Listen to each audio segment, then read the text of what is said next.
Hello, everybody. My name is Jesse. My pronouns are he, him, and I will be your chronicler tonight as we play uh, Luke Jordan's Tales from the Low Cantrefs, a fun Hearth fantasy game in playtest right now.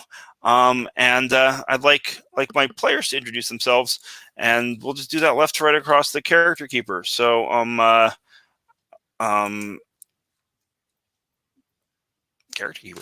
Maria, would you like to introduce yourself and just if you have anything you Sure. want to pitch or whatever, go for it. I am Maria. I use she, her pronouns. You can find me on the internet talking about games and random stuff at A for Books on Twitter. And that is all I have. I have nothing to pitch. Wonderful. Jan, just would you like to introduce yourself quickly?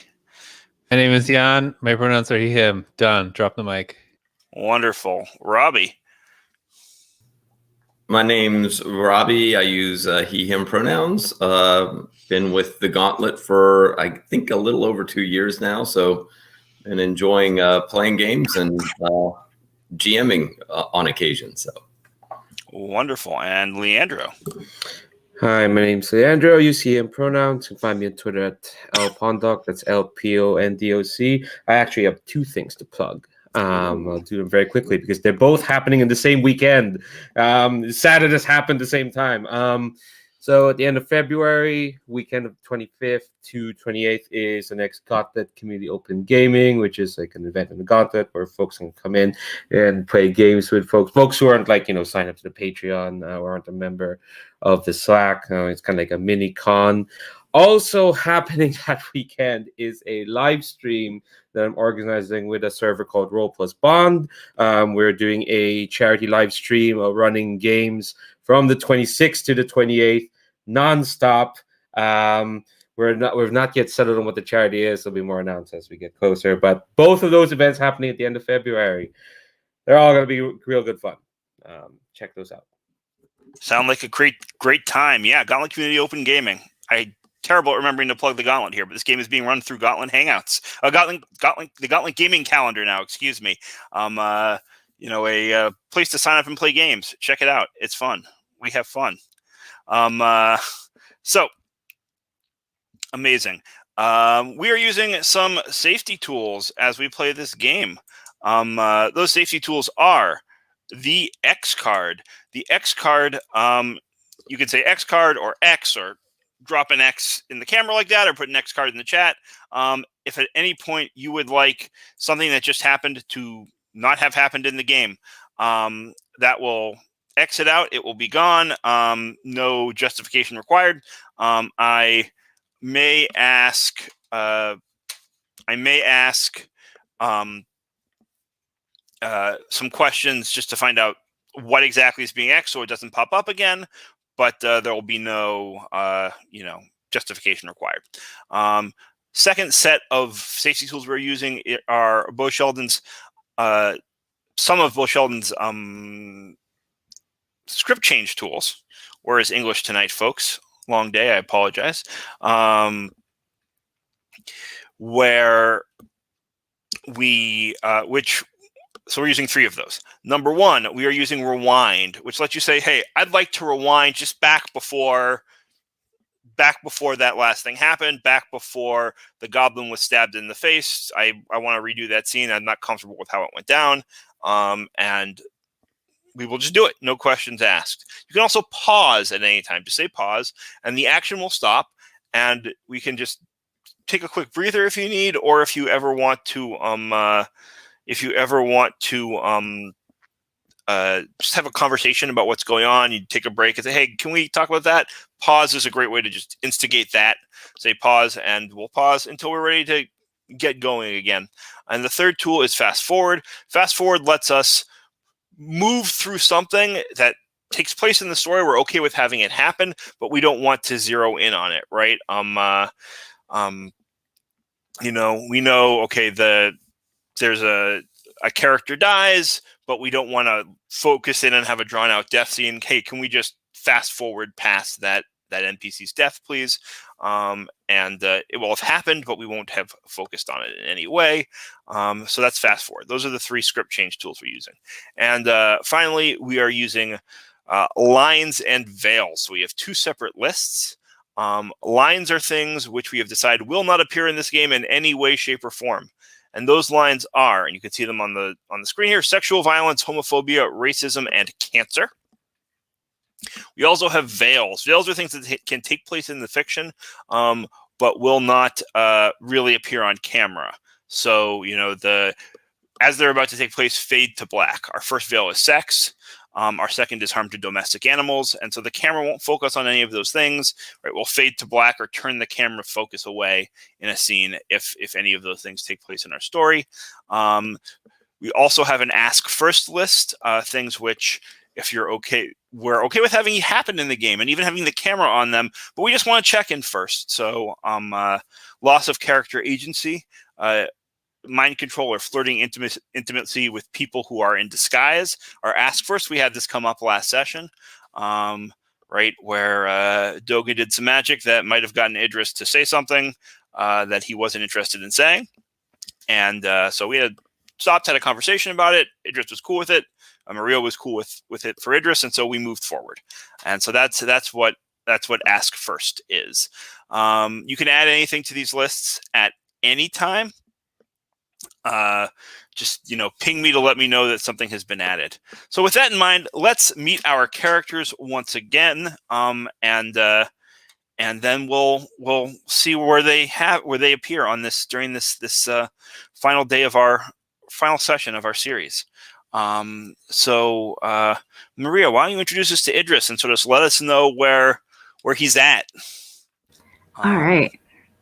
So Idris is 16 years old. He is the Bell playbook and uses he, him pronouns. He is the sort of gangly child of a very sturdy innkeeper or pub keeper. Has sort of grown up seeing his father take care of problems in the bar, pub, whatever, and has sort of like absorbed that I have to help people not fight, kind of get along together kind of attitude. He is very much a person who puts other people in front of himself in terms of making sure they're okay. Idris at one point was in love with Una's brother, who in like the midst of all of that, when you're 16 and in love or whatever, you really are super duper, you want to be in love. But unfortunately, Una's brother died. And now all Idris really has is a letter that he has kept and kind of is still in mourning over that loss. And when last we saw him, well, kind of the whole thing for Idris last session was Idris was trying to reach out to a lot of different people, and it had some mixed successes where Una just said no, and Anya was tempted to say no, but did not, which was good because otherwise Idris might have collapsed. But Idris just wants everyone to be okay, whether or not he's okay himself. Wonderful, yeah, and he's pretty worn out, so we'll see how he does. Wonderful. Jan, would you like to introduce us to Una? Sure. Yeah, Una is a big old gangly late teenager. She's the oldest of the bunch. She's shot up like a weed. She is a fiery lady. She's very threatening. Basically her way of dealing with fear or insecurity of any kind is to just bluster a whole bunch and hope other people back down or like make herself feel confident. To match that attitude, she has unflinching eyes and a brash voice, and she's got big old calloused hands, which probably people make fun of her about, but not to her face because she would definitely threaten them with death. She's the oldest of a bunch of sisters. All the men of the household have died, including her father and her 2 older brothers. So she's sort of taken on the role of the protector of the family, which she takes very seriously. And it's sort of her way of dealing with the fear of perhaps losing other family members. And she's often known to wear a chainmail and carry an axe threateningly. That's all there is to know about Una. Sure, wonderful, thank you. Robbie, would you like to introduce us to Dogen? Dogen uses he/him pronouns. He's 15 years old. I'm using the Door playbook. Dogen is from a farming family on the edge of the village, and the family, for the most part, very kind of practical, down to earth people. But Dogen had a great aunt that the family was kind of caring for as she moved into old age, and Dogen had a special relationship with her. She was looked upon by other members of the family as a little kind of curious, weird, perhaps not having her full faculties, but Dogen had many fond memories of hanging out with her, conversing with her. Before she died, she passed on to him a few special objects, including a conjurer's key, which has some special abilities to open doors to other places. And he's kind of use that key to sometimes unpredictable effects thus far. Wonderful, yes, thank you. And finally, Leandro, if you'd like to introduce us to Anya. Yeah, Anya O'Calig uses she/they pronouns. She's using the Loom playbook. She is a rather awkward adolescent who can see into the future, and that's kind of caused her. Well, to be frank, it doesn't really cause her any good lately. She has a brother who has been doing some mischief throughout this entire series. She has kind of like tried to correct that mischief. The problem with being able to see the future is that it kind of gives you like a somewhat inflated idea of knowing what happens around in the world. And so she kind of spent most of last session refusing help from everyone until the very last minute. We'll see. We'll see what's happened since, but who knows? Maybe she'll learn to trust people. More people, anyway. Tonight, we'll see. We shall see. Thank you so much. So, our last few sessions, the village of Sindel, I believe, has been Seidel has been plagued by this little devil imp creature that was just trying to rile the town up in a serious way.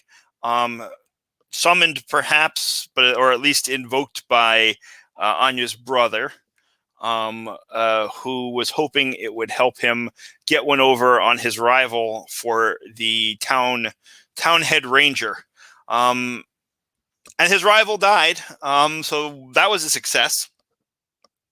But he was obviously the main suspect, and the sort of end of our last session involved Dogen successfully banishing the creature, but one of the elders getting the creature's sort of key between the key to the doors, or at least the one door, magical door, and Column being relieved of immediate suspicion for the murder of his rival Adair.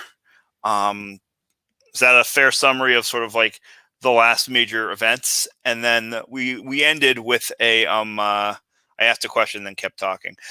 We ended with a scene, a shot of a vision of a icy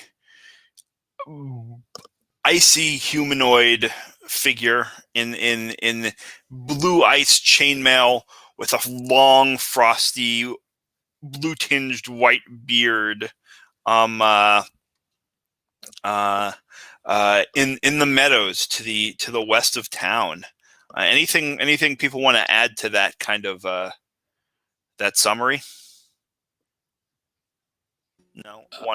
Didn't Anya implicate herself? Anya had initially implicated herself, but I think she backed down from that because once the creature was vanquished, right? Is that right, Anya? Yeah, I think like she was she was called to provide evidence. She dropped whatever was in the bag. That was a good enough distraction. Once the imp was gone, she's just like, I just found this heart. Sure. Right, and gave your brother an alibi too, I believe. Mhm. There's still suspicion, and meanwhile, this unsolved murder is riling the town, and I think that's so. I think we last all of that took place. It was late summer, early fall, and I think it's been a few weeks, maybe a month, and an abnormally early frost has settled in, and the town has not settled down from the events either of the sort of the meeting of the Council of Elders in which all of these events took place were seen, or the murder of Adair. I think when Colum goes out, into town, he's still looked at with suspicion. People pull their kids away from him, right? And he certainly hasn't been allowed to resume his job, his rounds. And there's just sort of like a general sense of dis-ease, lots of quiet muttering at your parents' pub, Idris, and Dogan, and Una. I think your mother has been like keeping your sisters in more and more, like not letting them out to play as it gets unseasonably cold. And Dogan, I think this has probably hit you more than anybody else for a couple reasons. Number one, well, your family runs a farm, right? And an unseasonable cold means that you've had to try and get the harvest in much faster than you otherwise would for fear of losing it. And number two, over the course of the past little bit, right, even before, right, while the stuff was going on, you had this general sense of a powerful dead somewhere in the vicinity, but always like a ways off, right, just off past the edge of your sort of doorkeeper senses. Right, what's that move called that lets you sense the dead? The doorkeeper, yeah. So you can sort of sense it, like at the very edge, the very periphery of what you can sense. But your parents have kept you home, right? You haven't been able to really investigate this, or I don't know if you even wanted to, because your parents have kept you close, both because of all the craziness that's been going on in the village, and because you've been needed to bring in the harvest. But I think today is the first day. The harvest is in, right? It's been about a month. You rushed, you were great, and it's it's good because today is also the first day that there's a real frost on the ground. And the ground is hard and frozen. So you made it just in time. And I'm curious, you're feeling that sense of that the powerful dead off again at the edge of your senses, but down towards the meadows. It's probably early morning or late morning, right? Your basic chores, whatever you have to do, are done, and nothing extra for them. You have some time. Do you want to pursue that feeling? Do you have something else you're interested in checking out, checking on your friends, or who you haven't seen probably in a few weeks while you've been working so furiously, or what's your interest? Yeah, I think, while the harvest was going on, I think that Dogen would usually kind of start the day kind of looking off into the distance of the meadow with that kind of uneasy sense, trying to kind of see if he could find a direction and of like sensing where in general does that seem to be coming from, but knowing that he wouldn't be able to kind of venture off into the meadow to actually kind of investigate. But with the harvest being in, yeah, I think Dogen will take some advantage to. He's going to take some advantage to kind of wander out into the meadow a bit to try to see if getting into maybe a little closer proximity to whatever it is that's out there, he can kind of pick up more information.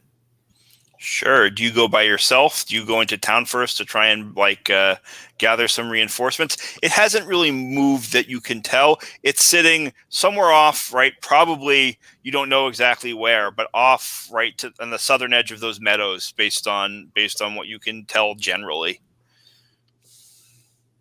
I think it would probably be the case that, as this month passed, he maybe had a few free moments when he would pass on to Una and to Idris in particular, that he was sensing something out in the meadow and would kind of alert them that as soon as I'm wrapped up with this harvest, which was, coming to a close, that he wanted to kind of venture out there and would see if they would want to kind of accompany him out there to see if they could find anything.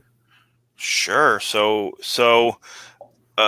Una and Idris, if Dogen were looking for you, mid late morning, where would he have to come looking? Let's ask Una or Idris has an answer first, so go ahead. I was just gonna say, I think Idris would be at the pub, like washing up dishes from the night before or something.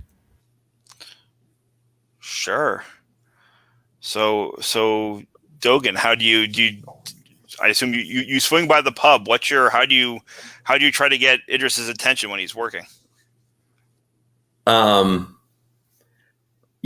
I mean, I think that I know, the tasks that Idris would most usually be kind of involved with, and would come back to see him washing dishes and say, Idris, let's hurry up. I think this is a great morning. The weather looks good, a little more chilly than usual, but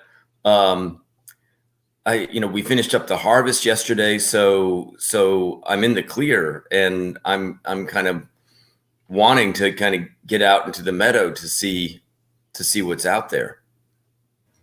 Yeah, it just like does that thing where he just like quickly brushes off his hands and then stacks like whatever's left of the plates and like yells back into the kitchen to like his sister, be like, I'm heading out, and says, and we'll just like stride over to you and be like, yeah, I think as you're walking out, you hear Molly being like, but you haven't finished the dishes, and now I have to do the dishes, and you owe me big. And then like as you're walking away, it sort of fades out. Slam the door. Yeah. Wonderful. So I assume you said you were also going to go looking for Una, Dogen. Una, I'm curious. Have you weren't there at the meeting? You had sort of had a crisis, right? And you decided to stay home. And I'm just curious, like how your past couple weeks have been. Yeah.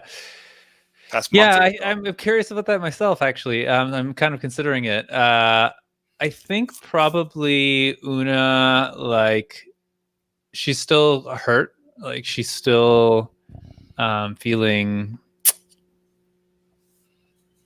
because basically she basically ended up having a meltdown over the fact that she just felt useless, right? Like her whole modus operandi of like, I'm the protector, I'm gonna help everyone, like this is what I'm doing, just like didn't work. It didn't do anything. Like it was just failure after failure, right? And so she just retracted from the whole thing and adopted like what other people's expectations are of her. So like, I'll just do what everyone tells me to do because I don't feel like this works for me anymore. I think she's probably slowly recovering. I think like there's like a fiery element of her that's slowly coming back, but I think she's also really like scared of feeling that way again. So I feel like she's on the fence about stuff. I think she needs to be teased out of her like position right now because she's not really comfortable cooped up with all her sisters at home, right? And this cold weather is like, that's certainly not comfortable for her. But like being in this vulnerable with her friends is not exactly her cup of tea either. Yeah, I also wonder, and this is maybe a question for Dogen too, right? Like Dogen has been sending sort of like in touch with you, right? Sort of like, hey, I've got this, there's this thing out there. I can feel it. I can't get out there yet, but soon. So like, how have you sort of been like, I wonder between the two of you, right? Like what have those conversations sounded like?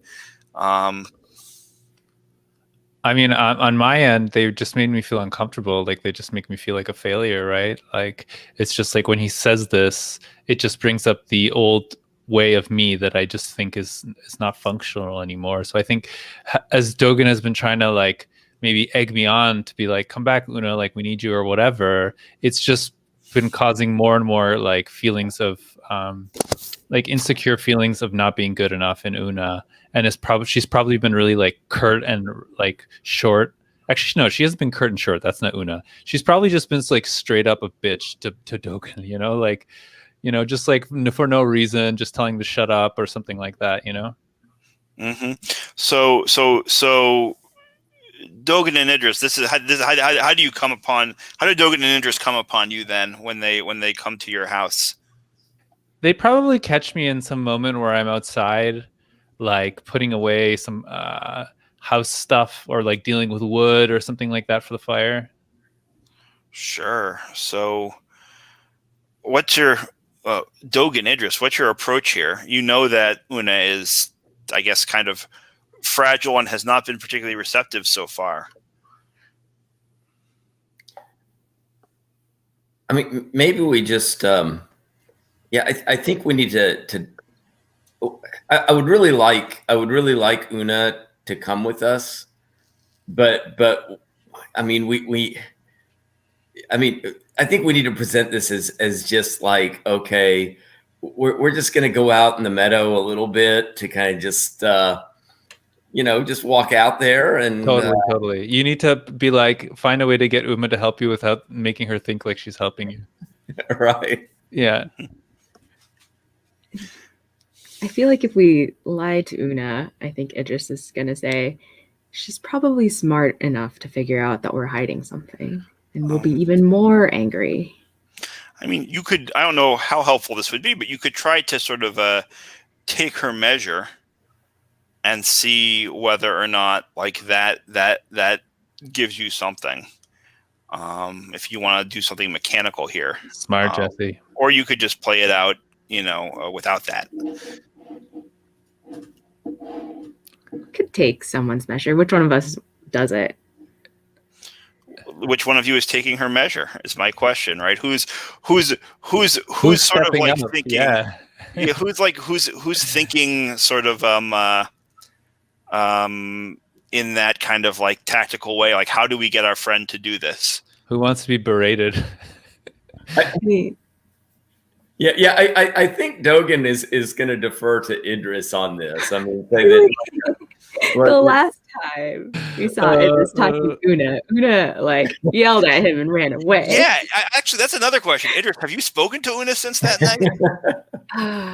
It's probably like our houses are across from each other, kind of, and I think it's probably hard to avoid seeing Una. But I think Idris has been super hesitant to actually talk to Una because she's already refused his company before. Yeah. And Una's So- like avoiding eye contact with you. Like when you try to look at her to like establish a connection, she just like looks away from you for sure. Yeah. So if Dogen's looking to Idris, Idris is like shuffling his feet and kind of like probably like has a death grip on the letter from Una's brother, but like is extremely tongue-tied.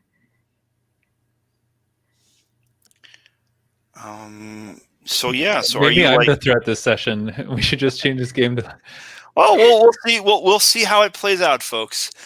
Sometimes your friends are sometimes the enemy is the friend you met along the way. So Idris, it sounds like you're not really trying to take her measure. That you're kind of like almost like flinching back. Yeah. I mean, it might be a standing against my fear to talk to Una, or I don't know. I feel like Idris is just gonna look at Dogen and just say like, I don't think she wants to talk to me. Um, Come on, someone step up. Let's see it. I think you know, I think that Dogen, you know, he has that key in his pocket, and I know that he tried to kind of give, you know, tried the door of silver on Idris before, and it didn't go very well. That's how we got here in the first place, I think. But I think you know, I mean, right? Idris, you know, is feeling tongue tied, and Dogen really feels like, you know, this is kind of a different situation, and right here, I'm not going to try to give anything specific for Idris to say, but just give Idris this kind of power of speech that will kind of give him some kind of a moral boost going into this, a kind of sense that I can do this. I am good with my words, and I'm going to be able this time to kind of do the job. Are you comfortable with that, Idris? Yeah. All right, and we'll talk about. I don't think this is gonna do anything like mechanical for you in the sense of like I almost don't want, like, in the sense of it's not gonna give you like a well, let's see how it goes. So first of all, Dogen, sorry, go ahead. I was gonna say, is Dogen like telling Idris that he's doing it this time instead of just doing it secretly from a doorway behind Idris? Yeah, I think he is. He's doing it in front of you, Mm-hmm. and I think, you know, you see that key that he's holding, and he says, "Look, this key has power. It will give you success in persuading Una to join us." And he holds it out, and I think He it's met gonna. Una. I think what he does with the key is he's gonna kind of you know, press it to your lips. Idris is making all sorts of faces. Yeah, so you know, and the door forms, right, sort of I'm imagining it as like a sort of small like door suspended in space, right, with the if you know the that sort of like from his heart, right, from like just below his heart up to just above his head, right, with that sort of keyhole right there in the middle where his mouth is. And if you're okay with that, does that image work for you? That's cool. Yes. Yeah. So go ahead and roll plus resolve. Right, and my resolve is 2. So do this and the modifier.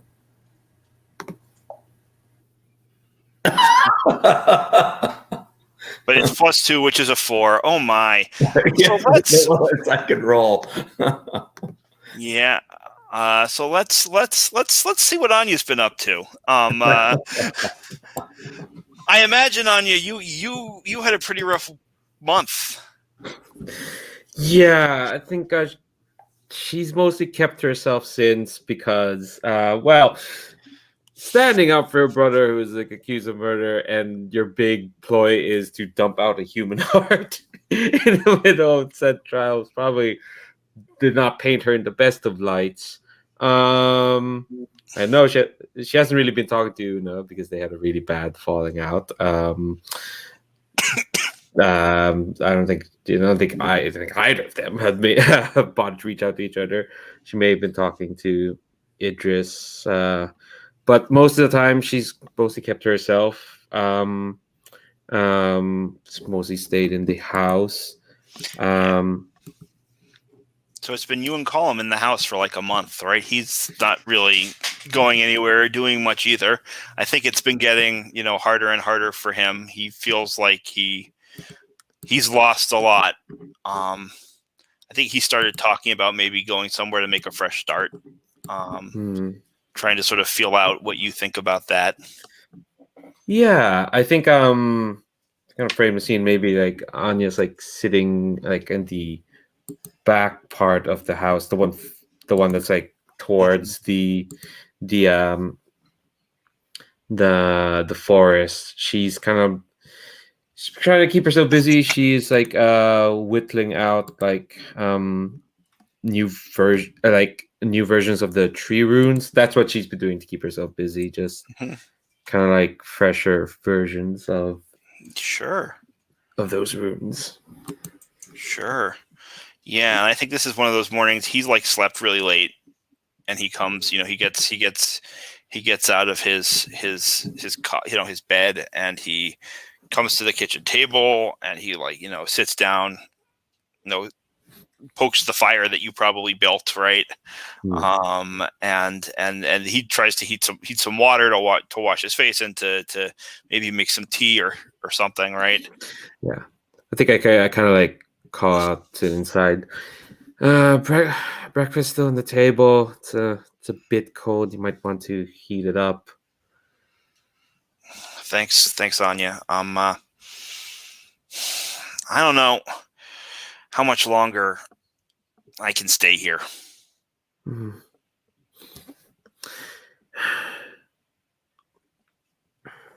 What's bothering you this time? No one trusts me anymore.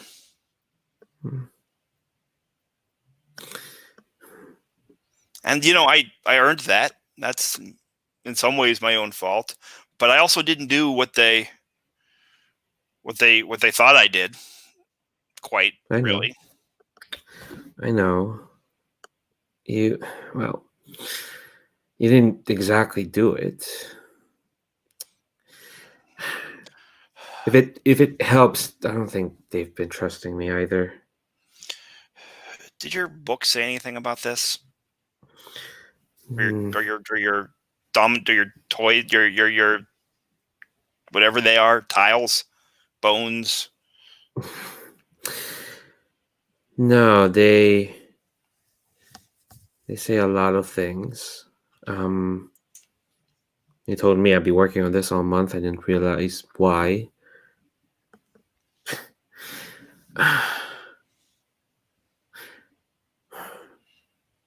Is there nothing that's going to keep you tied to this village? I mean, there's you.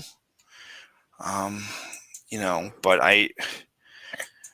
and he looks at you with these like just like haggard eyes, and he's like, but sometimes I feel like you don't trust me anymore either.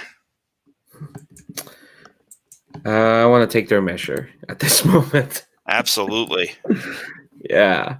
All right. What is what do you roll this? Caution. How is my caution? Pretty good. Is it?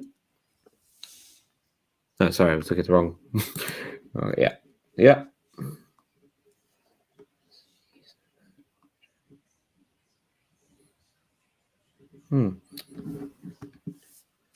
Is everything Oh, okay? hold on.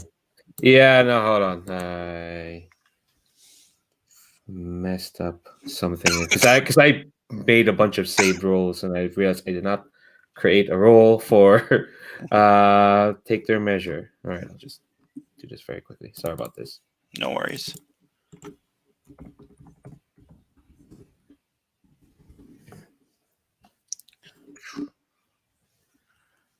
Wow, rolled snake eyes. Oof, a lot of two snake Jesus. eyes. This dice table does not like us. Yeah, so you should go ahead and ask the question you want to ask. Oh man. Uh, what burdens do they bear? What And burdens? I think the way this can be spun towards sizing me up is like definitely I want to know what's troubling him so that I can like just fix them for him. Is I think that's kind of like the vibe that's been going on in the month. Like Calm has been staying inside, and Anya's taking care of everything. It's almost kind of like becoming a reversal. Yeah, no, for sure. And I think the like he sees right through you, right? That's and he just says, "What burdens do I bear, Anya? What fucking burdens do I bear?" I don't think. I mean, my guess is he doesn't swear at you much in that way, right? He's feeling desperate, and he's like, "You know exactly what burdens I bear. You've been here this whole time. The hatred and fear of this town, the guilt for bringing that creature here, the responsibility, and here is like responsibility for making sure that you're okay. All kinds of burdens on you. What burdens do I bear? I think I want to know how you react to him snapping at you like that, and in that reaction, right? What's the sort of like private compromising thing you give away with your reaction? Oh, I do think like Anya flinches when he starts yelling, and I think they do kind of like stare at their fingers for like a moment, and it's just like I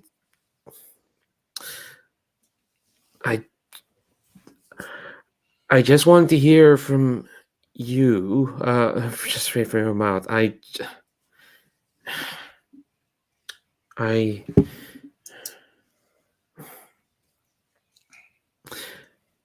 If it makes you feel better, I was going to. I do kind of agree with you. You're not doing any better. Maybe we should just leave, like our parents did. Yeah, I think he says, I need some fresh air. I'm going to go for a walk in the woods. And he he's sort of in his like whatever, warm underwear, sleeping kind of clothes. And he he pulls on a pair of pants and something warmer, a coat, pulls on boots and like stomps out. And it's interesting because he said he was going to go for a walk in the woods. But the direction you see him heading off towards is west, towards along the north border of the village, towards Dogan's farm and the meadows.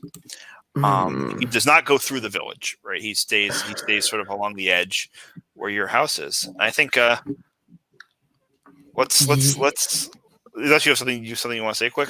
I think I don't have to do the roll now, but I would like to at least try and see if I can actually get a success on, on pulling the thread at one point. But like I think the reaction on Anya is like she looks quite stricken, but she knows like if she follows, he's just gonna get even madder. So she'll like put the runes she was working on down, find her almanac, and just kind of like try to pull the thread there. But Yeah, cut away.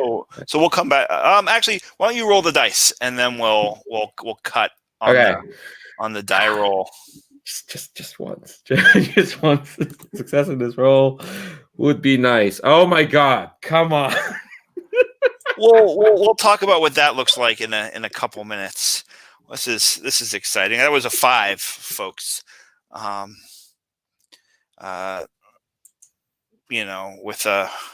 With a +2, which means we've had 2 sets of snake eyes and a 3 of our 3 rolls thus far today. Dogen, I am curious. So the key,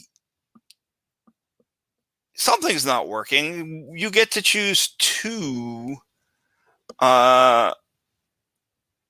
from this list of 3 things. The key has snagged in the lock. Yeah. So I think I'll say that the door swings wide open and the effect spreads to other targets. And we'll go with another door creaks open of its own accord. And with that door, why don't I was thinking the door of horn, which has to do with memory or forgetting. Sure. Yeah, I think we can talk about that. But let's start with the door swinging wide open and the effect spreads to the other targets. So Una, you find yourself like just overcome with a desire, and it's familiar, right? This is that same feeling, or very similar to the feeling you felt the night of your meltdown, right? Mm-hmm.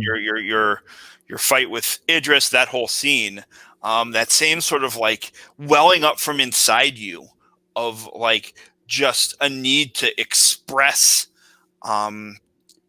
what you're feeling in that moment, and I think you feel compelled, and you can take this however you want, right? But like you feel compelled to tell Idris specifically exactly what you think about him. You don't have to. I'm not gonna this is not like but if you don't, I want to know like what you do to fight the compulsion. That's interesting. Mm-hmm. Like basically, you have to react in some way to this. Yeah.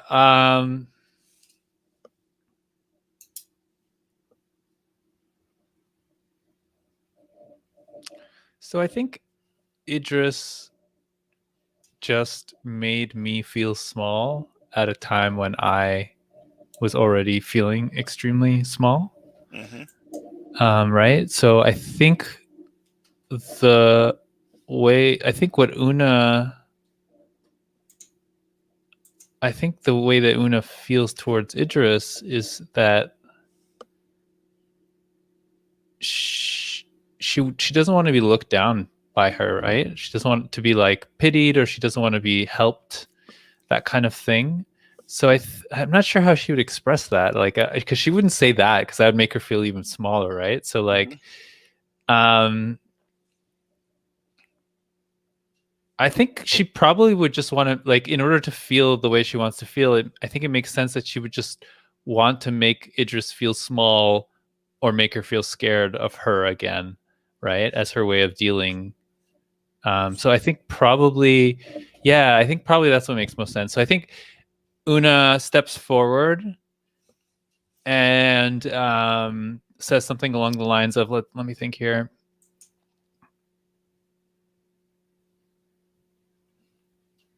Something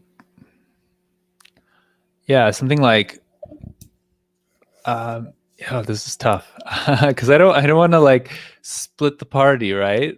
But also I feel like if I'm going to be the party split, don't worry about it. I have moves to pull you apart and put you together. So okay. Yeah, I think Una will say something along the lines of something like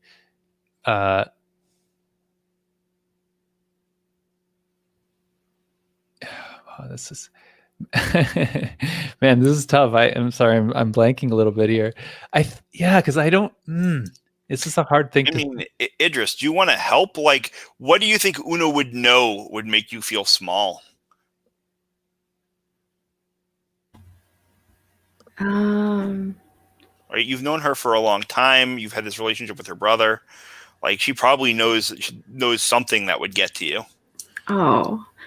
I mean, it's got to be the brother then, right? Yeah, it's like I feel like what would make Idris feel real small would be if Una told him something like that romance was one-sided, or Mhm. that Nev never felt the same amount of same way like that as strongly as Idris did.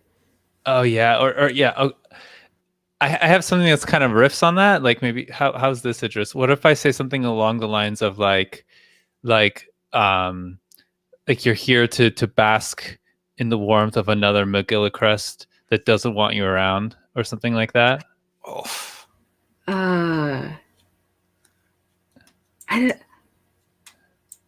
I think the like last half of that works real well. I'm not sure about like the that you're right. That doesn't sound right. Like the first one's a like little, you want like, the protection or something. Like, oh, you're here Yeah.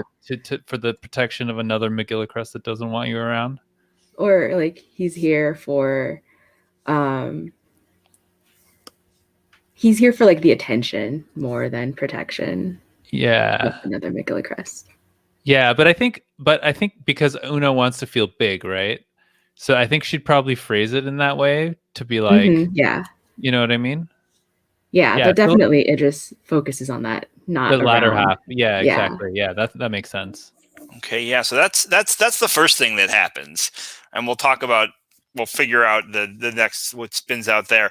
But there's a second thing that happens, right? Which is, I think it's directly related, because the last time the door of Horn opened, you each saw a vision of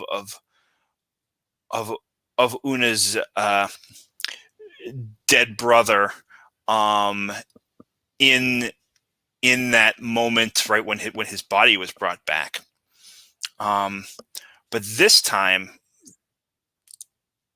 Idris,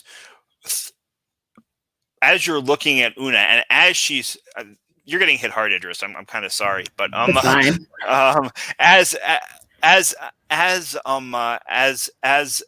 Una is saying this, you just flashes into your mind, and it's really it's visual, right? It's that same, the door opens to Una's left, and Nev is standing there in that door, in the same place he was standing during the worst fight of your relationship, when he said the most spiteful thing. Maybe he's not a spiteful person, but the thing that cut you the most of anything he ever said to you. And is it the magic of the door that's bringing this memory to mind? Is it what Una said? Does the door pick it up and make it feel more real and visceral? I'm not sure. But tell me, what you think, like, what was it that he said? Oh.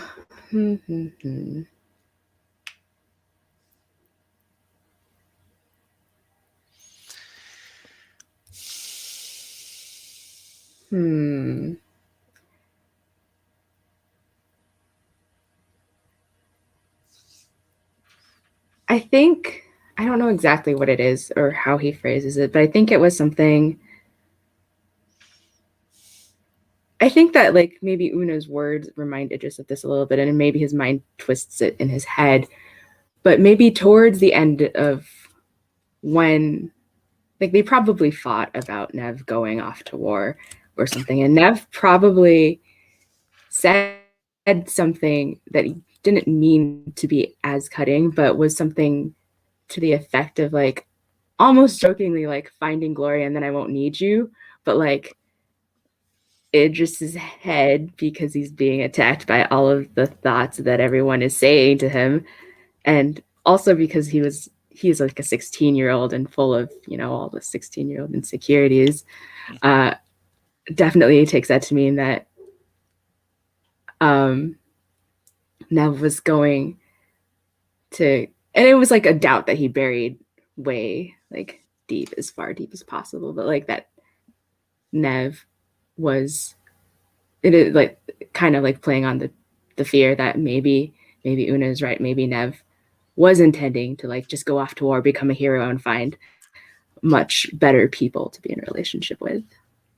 Sure. And I think at that moment, a third thing happens, which is just that you hear a high-pitched howl coming from the western edge of the village, really the meadows, but not so far into the meadows that it's not, it's near the village. You're in the center of the village and you can hear it clearly as a cold wind starts to blow. And Anya, let's talk about your question. Yeah.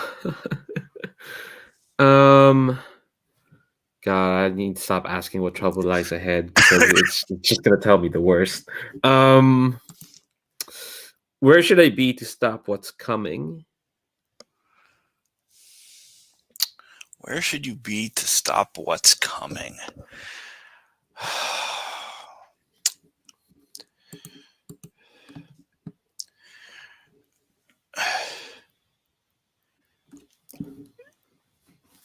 The answer is, and it's given to you like clearer than any answer you've ever gotten, right? With Una, by the yew tree,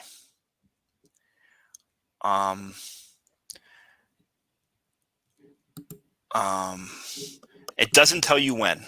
You have no sense of when this is supposed to happen. It could be in 30 seconds. It could be in 30 years. Right? The lack of a clear time frame is probably terrifying.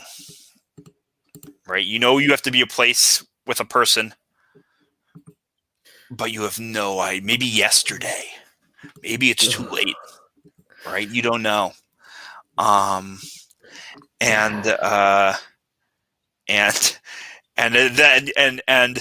you don't know how, because the door is shut and the fire is blowing, but the windows rattle and you feel the cold draft.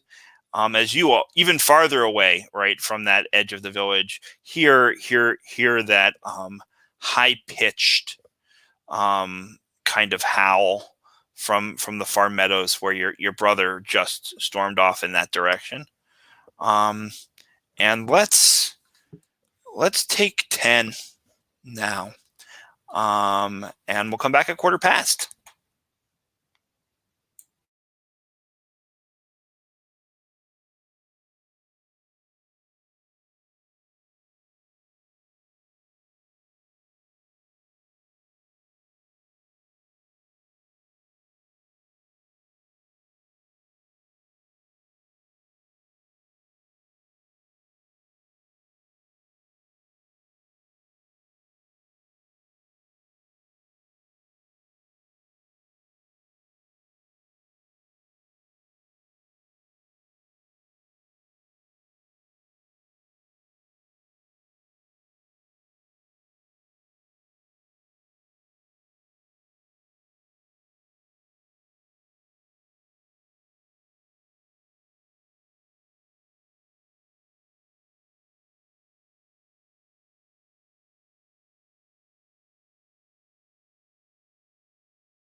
Okay, just give Robbie another second.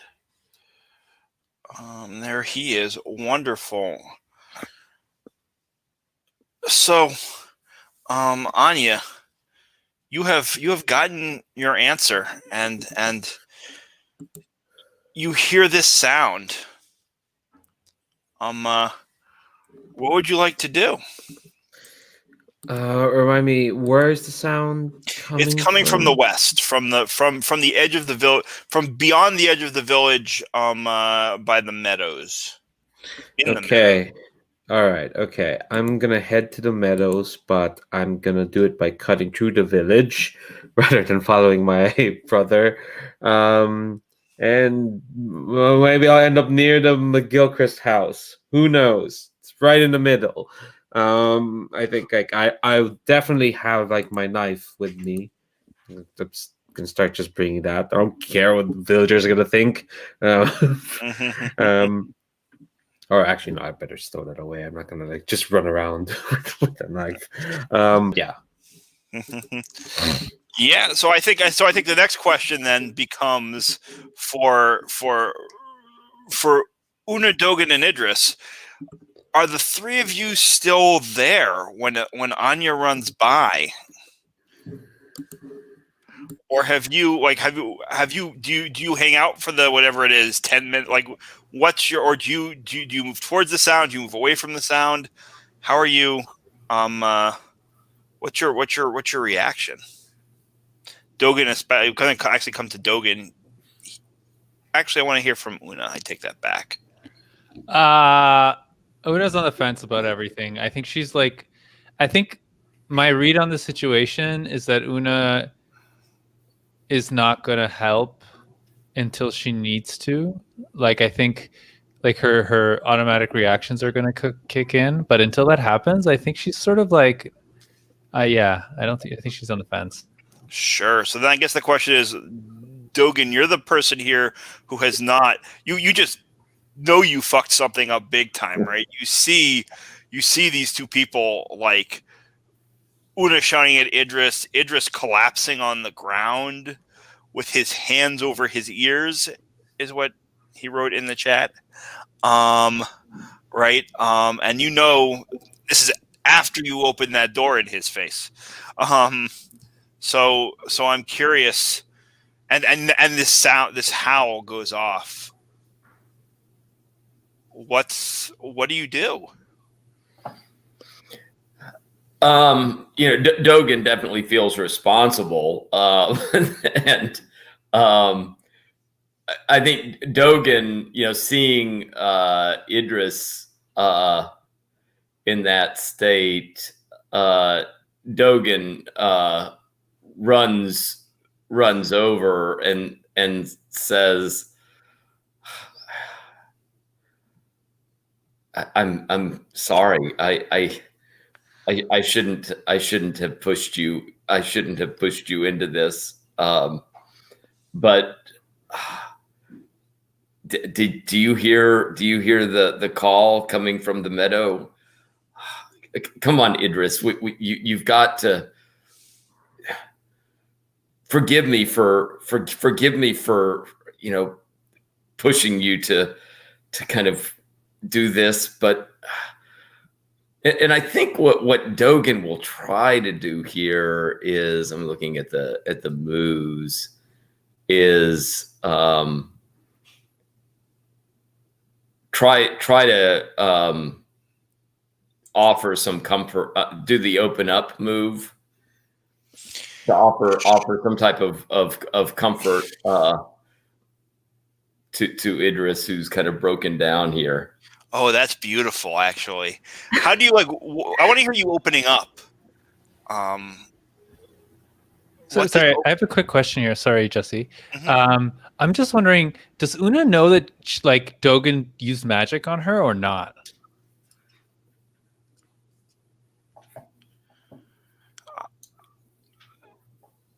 I think I don't know that. Well, I don't think that Una would have known, at least initially, that had happened. But I do think that now that door of horn got opened up, which impacted Una, I think that might give a sense that magic was at play. Yeah, I think what I'll say as the GM is that, like, certainly you can, whether you know it comes from Dogen, right?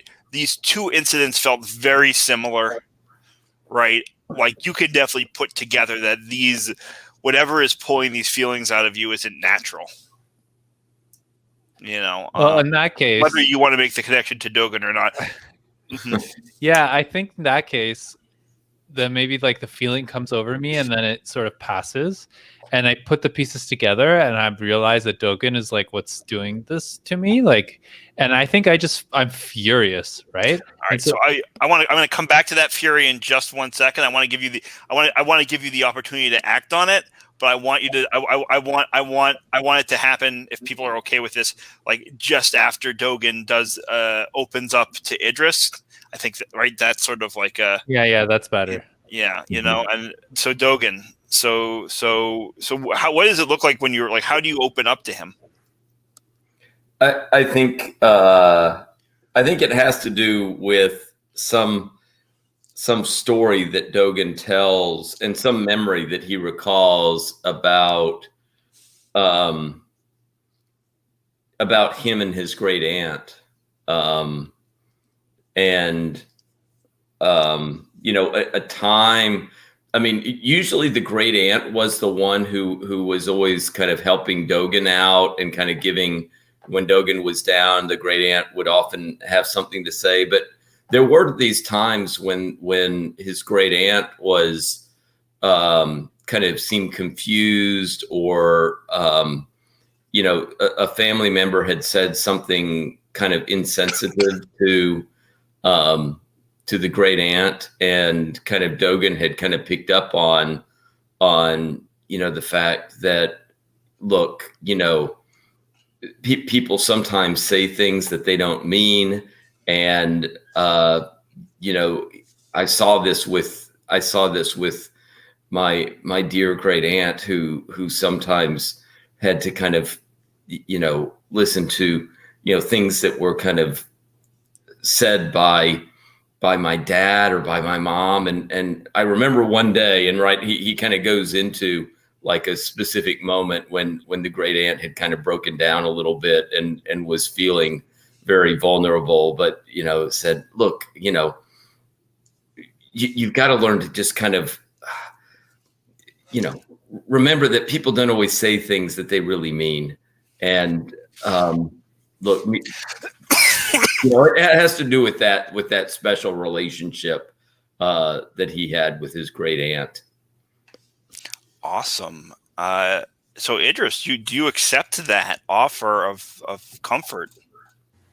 Yeah, I mean, I think Idris is like definitely crying, and it's ugly crying, but like,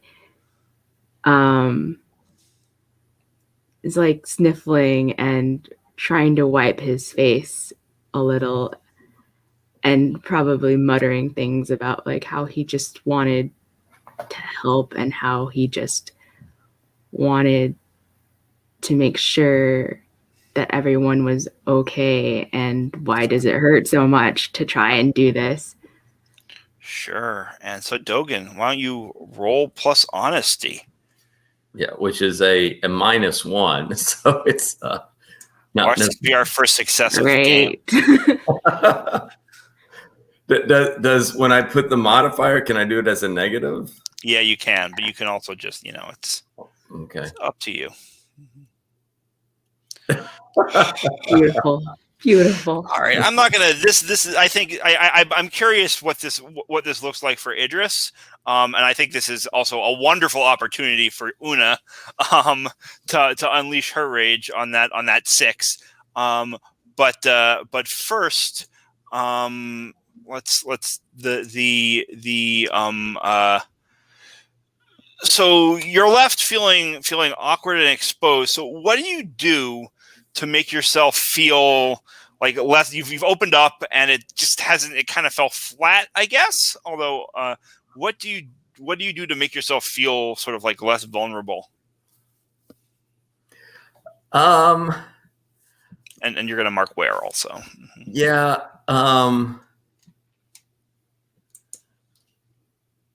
I think I'm aside from that key, I'm always carrying around this kind of tattered book. And I think when and that book also has specific ties to my great aunt, and it has her writing in it. And so I think, and people probably don't understand like all the kind of connection here, but like I when I'm really feeling at a loss, I just kind of grab that book, and I kind of like will randomly be kind of shuffling through the pages, kind of, and then putting my fingers on some of my aunt's kind of writings in the margin of the book, but not even really reading it. It's just like just that kind of connection that her hand was there. And this is all happening right in front of Una's house, right? With Idris kind of curled up in the ground and Una like watching in increasing anger, right? That's the sort of scene there.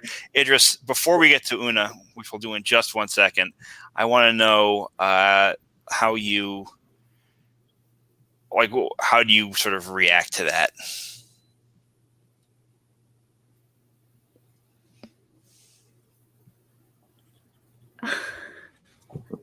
Right, your friend who was just trying to comfort you is now like all awkward and flipping through this old book.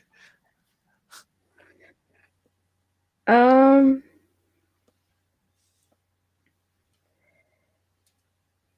almost feel like in an effort to make Dogen feel less awkward, Idris, like the fact that Dogen is now feeling awkward, looking awkward, makes Idris want to make Dogen feel better.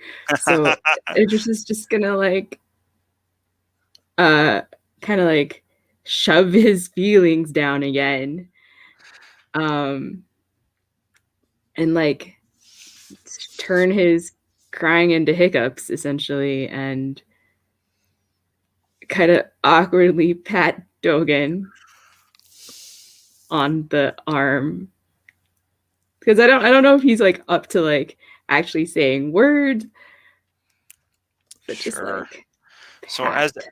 So Idris is patting Dogen on the arm. Una, you're watching this whole interaction after having this realization about magic. What's your response? I think the only way that Una would have ever watched that would have been that she just didn't have the realization until like near the end of it, because as soon as she has a realization of it, she's just gonna like stomp over to Dogen, push him over, and just berate him. Let's be like what would she say to her Dogen? She would say something like, you're incompetent. You couldn't as incompetent as your old aunt. You can't do anything right, Dogen. Someone should take away that book from you. And then I'd probably put down Idris. I'd say something like, look at the pair of you, pathetic. You deserve each other. Get the hell out of here. I think as you say, get the hell out of here. Yes, if this was Monster Hearts, we'd be rolling some dice. But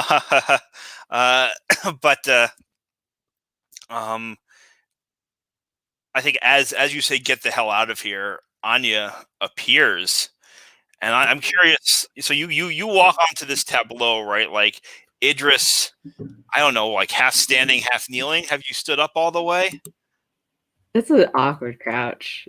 Yeah, like awkward kneeling. crouch, like reaching up to pat Dogen, who's flipping through this book, and you hear Una shouting at them. I pushed Dogen right over. I'm standing over him. Yeah, so now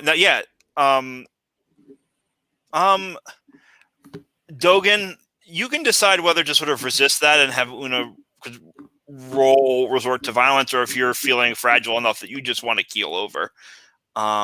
If you want this to come to dice or not.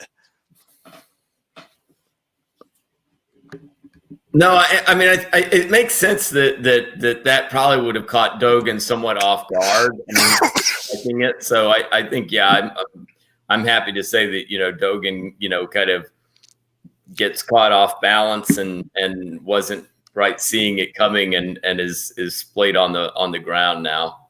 Sure, yeah. And How so does Dogen feel about what I said to him, by the way? Like, what's the reaction? What's going on with Dogen? Because that's some pretty harsh stuff I laid down on. Yeah, well, I mean, I think Dogen is going to collect himself. I think he's going to be angry on, that you would kind of invoke my aunt's name, right? To kind of put me down, right? What do you know about my relationship with my aunt, right? And I mean, I'm very, I became protective of my aunt, and I think I'm protective of my aunt's memory now, so that that's kind of like fighting words for Dogen. So there's the tableau. yeah, that's the tableau as Anya sort of like probably rushes past the yew tree into the sort of area in front of Una's house, probably not far from the pub. Yeah, I just see this. I don't know what to say. This is quite a scene. I think I was running in a way that like I would not be able to like sneak by. I think I do just kind of like burst in and it's just burst into the scene, so to speak. And it's just hold on, I need to sneeze.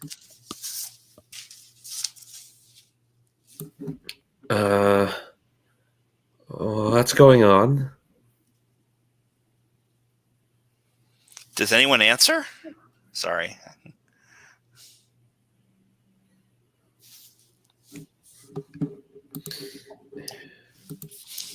If no one's gonna answer, Yeah, I mean, I think I Una would say something. I think Una would, because Una's blustery, feeling super. She's putting everyone in their place, right? So I think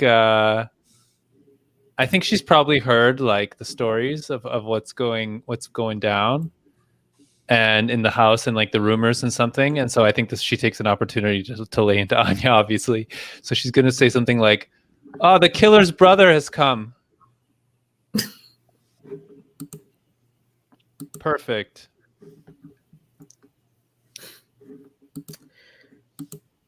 I think Oh, sister. I think like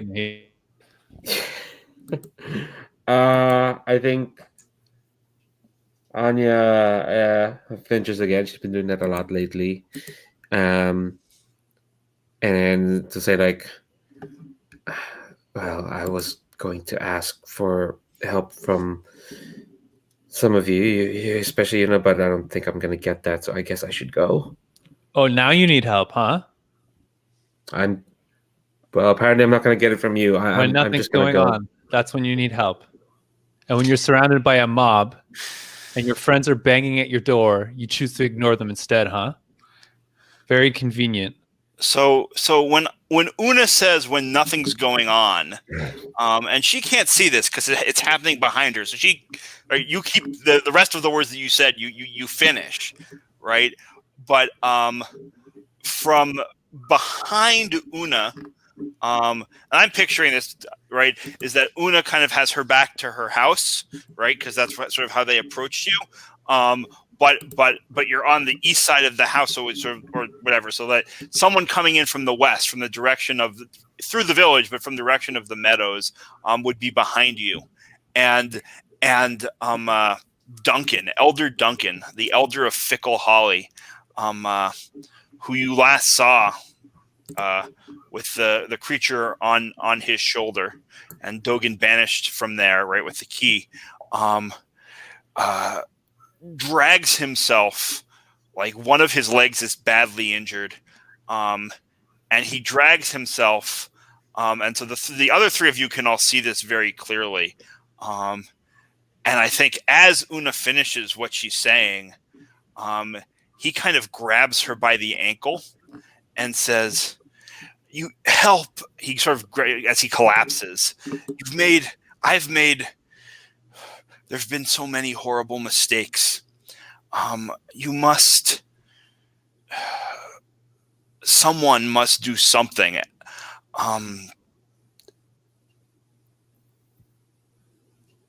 Fuse coming. And that name means nothing to you, any of you. But I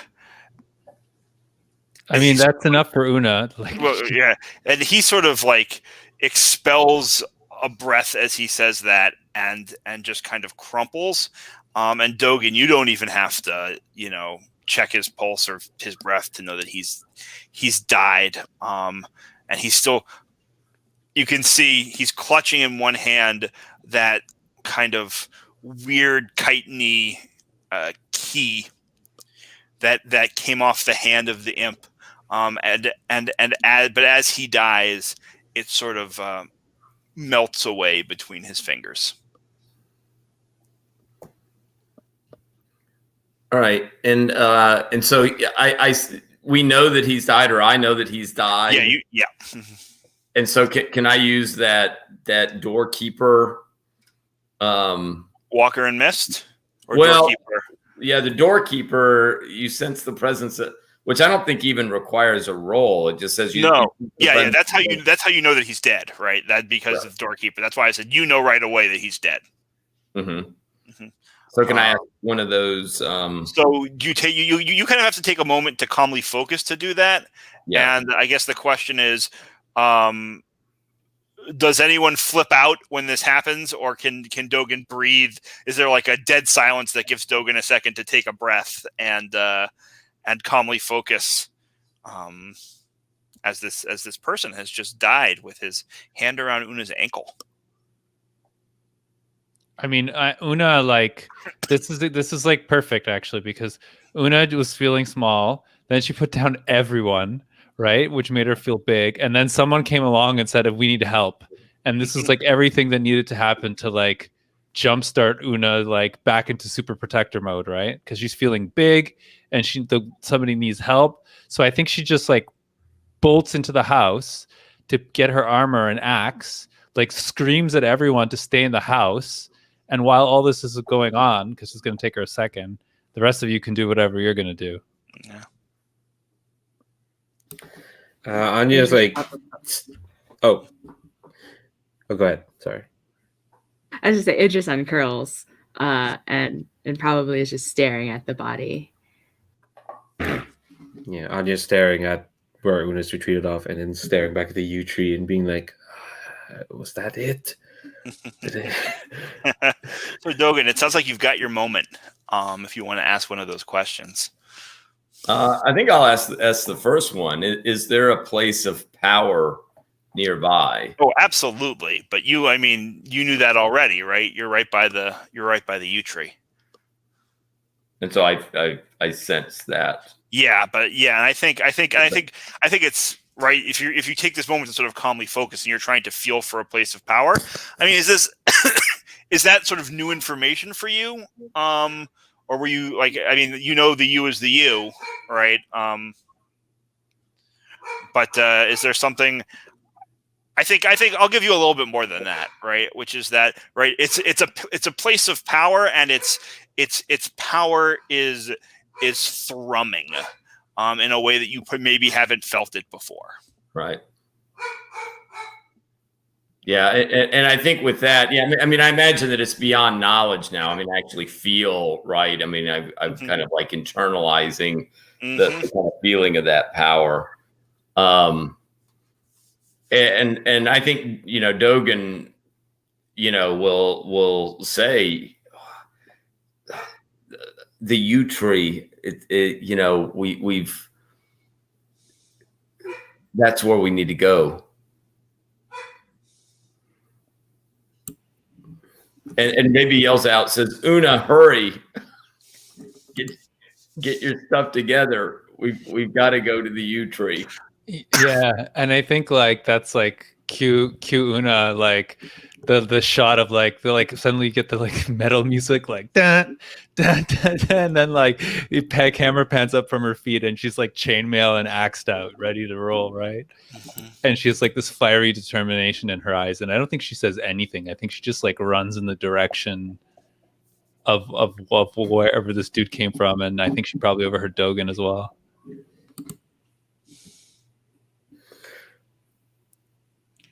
Idris, I'm curious where you are as Una comes back out in her armor with her axe. I think I'm looking between Anya and Dogen and Duncan's body and being like, is he dead? Dead? Should we put him somewhere?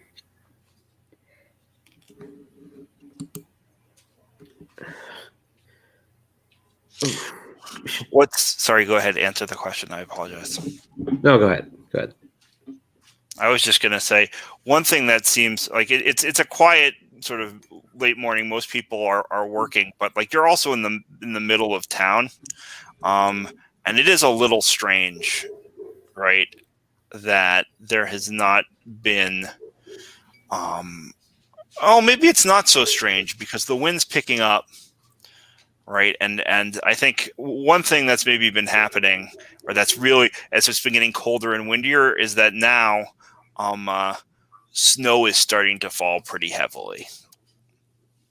Very, very early. So, like, this was the first frost and you're starting to get heavy snow.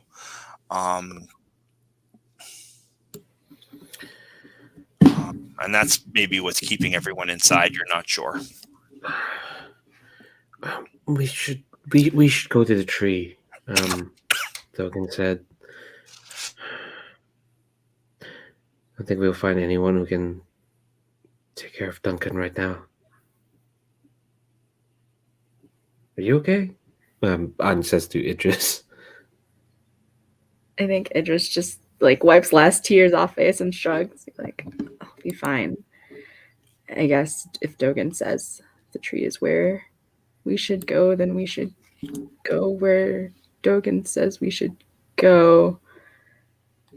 So, don't know how Dogen's power works. It's been helpful before. It banished the imp. So we should go. Are you gonna be okay though? Just another shrug. Be fine.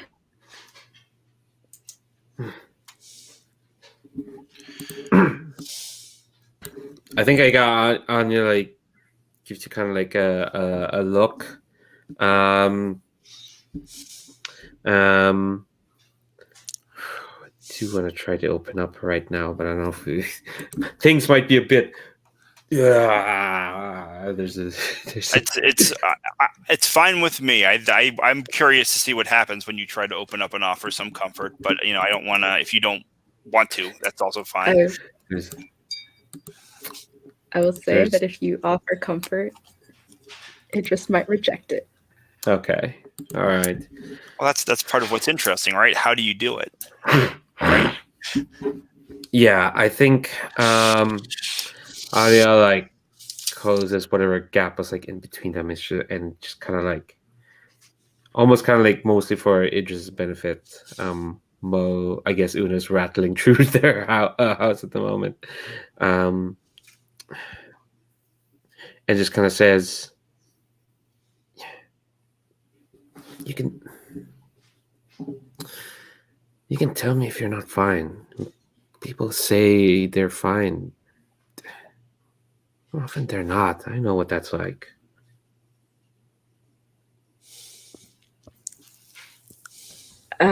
Idris will just like, I think he's still thinking about like how Dogen tried to offer comfort and then just ended up feeling awkward, and so I think he's just gonna like shrug off the proximity and like take a half step to the side and just be like, yeah, people say they're fine all the time, so I'll just be like people, and I'm fine for now. Yeah. So how do you make yourself sort of like less awkward, Anya? And you're gonna also mark where. Lovely. I think, Anya will like take note. Of the half step away.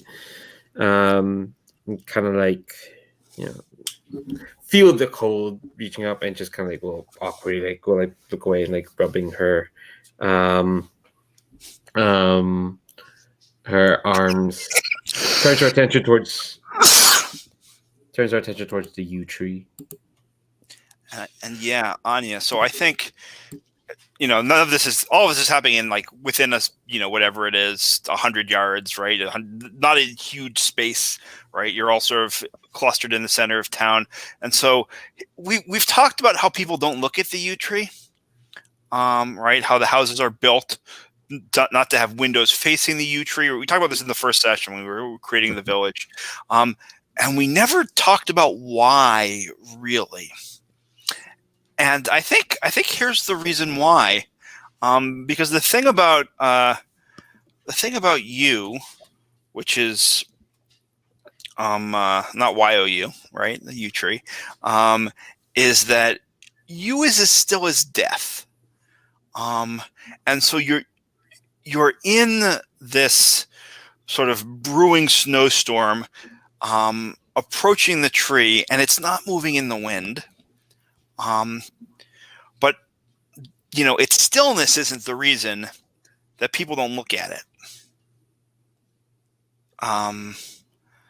It's the death part, because sometimes, when you look at you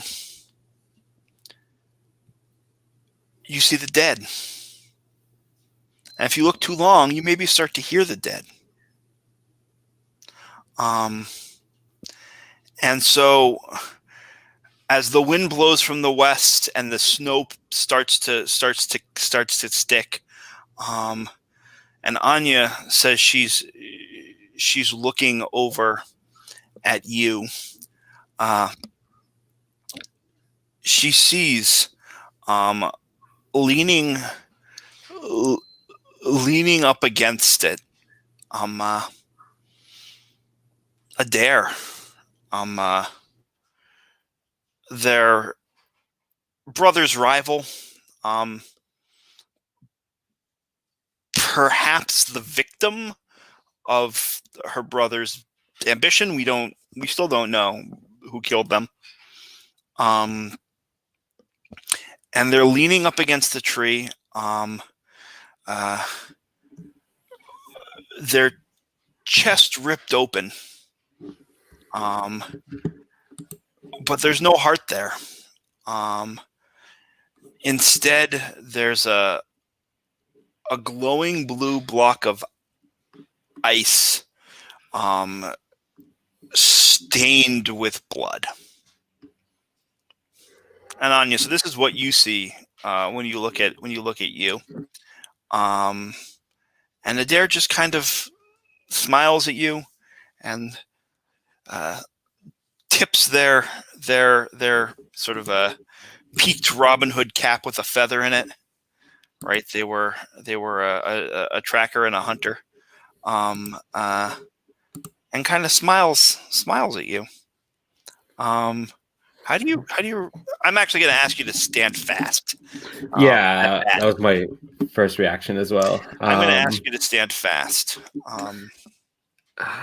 Lovely. Will we get a success? Maybe not with a -1. Oh wow, that's a 9. Hey, look at that! A success. So on a 7 to 9 hit, you barely hold it together. Choose what you lose. I'm gonna lose my composure, I think. Wait. That's the person who left out. Let me double check. Yeah. I think composure is probably I think what this looks like is like Anya is like gonna start walking towards Adair, and I think she's like wrapped, and her attention is like kind of like just kind of ensnared, and she's kind of like mumbling. She's saying, "Why are you smiling? You're dead. You're you're dead. Not by your own fault. Don't, you're smiling at me. What? Why are you so happy?" Well, you took my heart, and I just feel so much lighter. I think like at this point, anyone else who's looking, I don't know, like do the rest of you look at you, or have you like I'm because there's this taboo, right? I'm curious how the rest of you are kind of responding, like what you're being told to go. You're going to the tree, but what's your sort of approach? And you certainly see Anya like looking at it and like making their way, directly at it, and now starting. You hear her starting to talk. Do you look? Do you continue to look away? Now, is Una here as well? Or, I think all four of you are here now. Oh, Una, by now Una, Una took off. Took off where? To go where the dead guy came from. She overheard. Okay, I missed that. Sorry. Dogen yelling like we have to go to the I guess to the west or to the field or whatever. Dogen was going to go to the yew tree now at this point. No, but when he was earlier, he said he sensed something, right? Yes. And he was yelling while Una was inside, and she caught that. And so when she came out, like her intention, she just like had the fiery look in her eye and just like leapt off to go face whatever unnamed danger. So I'm going to come back to you in 1 second, Una, or in a little bit. But so Dogen and Idris, then I know, like, how are you sort of responding to Anya's? Do you turn to look to watch her? Do you continue to look away? I guess is my question. Well, I think Dogen.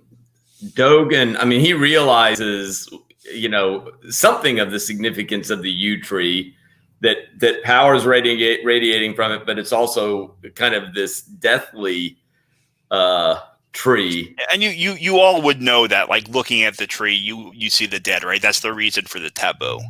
Like, we hadn't expressed that together before, but like everyone would know that this is the town's deal, kind of. Yeah. I think what Dogen will try to do is turns to Idris and says, I know I've failed you before, but come take my hand. I think I know a way into this yew tree. It just glances like at Anya and at Dogen, and I think like hesitant, but I mean he has to do something in going to that tree, so I guess he'll take Dogen's hand. And I think if Idris takes Dogen's hand, he'll turn to the yew tree, and I think he's gonna do the walk in the mist. Okay. Yeah. So let's read that move out loud because it is sweet. So when you open the path into death, your body goes still and helpless, rigid as a statue, as your spirit steps into death. And I'm hoping that with my hand hand in hand with Idris, that something of this might pass to Idris as well. Sorry, I froze for a second, so I didn't quite catch that. Yeah, well, I'm so like my body goes still and helpless as my spirit steps into death, and I have to roll plus resolve. We'll have to see what I have my hand with Idris now touching me, so I have some hopes that perhaps some of this might also pass in. Well, I'll say this on any kind of success, and Idris, if you're cool with this, right? Like Idris will feel his spirit being sort of gently tugged along with you, and he can sort of decide what he wants to do with that. Does Cool. that work? On a miss, we'll figure it out. All right, so here we go again. We'll see.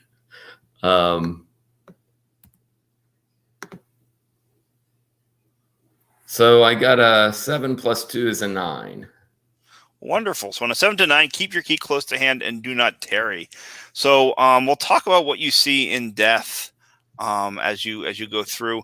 I'm curious. Oh, and then we'll ask Idris whether he takes your hand in spirit as well as in physically. But Una. So Una, you have charged off in the direction from which Duncan has come. And I think you get to the edge of town, the western edge by the meadows, and you see it. It's like a ways off. Like you come across. I'm trying to figure out exactly like how far away you are when you can see it, because visibility is low because of the snow. Mm-hmm. I think you're like, so you're probably pretty close to right on top, right? You almost like stumble into this figure, this tall kind of bluish figure I've described before, right? In blue mail with a two-handed sword strapped to its back, and this icy beard, and kneeling in front of him is Colin, is Anya's brother, and you can't. It's too windy. You can't hear. You're close enough that you can see in this bad visibility, but you're probably like 10, 12 feet away. It's too windy for you to really hear what's being said. What would you like to do? I think I want to understand what's going on, because I think I feel like Una's first like gut instinct is probably like this thing is like trying to kill or manipulating Colum in some way, right? Mm-hmm. Because I don't think she would think that he's like summoned him or something like that. Right. So I think she probably doesn't know about the original summoning. Yeah, and then also like Una's whole thing is like she's brash because there's no threat, mm-hmm. and now it's like, well, this just got real, right? Mm-hmm. So I think she's like a little bit more hesitant, like she's starting to doubt herself a little bit, and so she's actually going to take a second to be like, what the hell is going on? So I want to call on superstition. Do you want to call on superstition, or are you giving your attention to a fraught situation here? Ooh, yeah, that's a good question. You can do either one is fine. I just want to sort of like what you were initially describing sounded like the first. Give your attention, yeah. So then let's do that, because I'm better at it anyhow. Okay. We're gonna need a few things I'm good at before I get into the things that I'm totally lousy at. Sure. Yeah. Give your attention, caution. So that's +2 for me. 2d6. Let's see if I get some snake eyes. Nope. Hit it. 10. Beautiful. So yeah, on a 10 plus, ask 3. You've got 3 questions here. Okay. So the first question I have is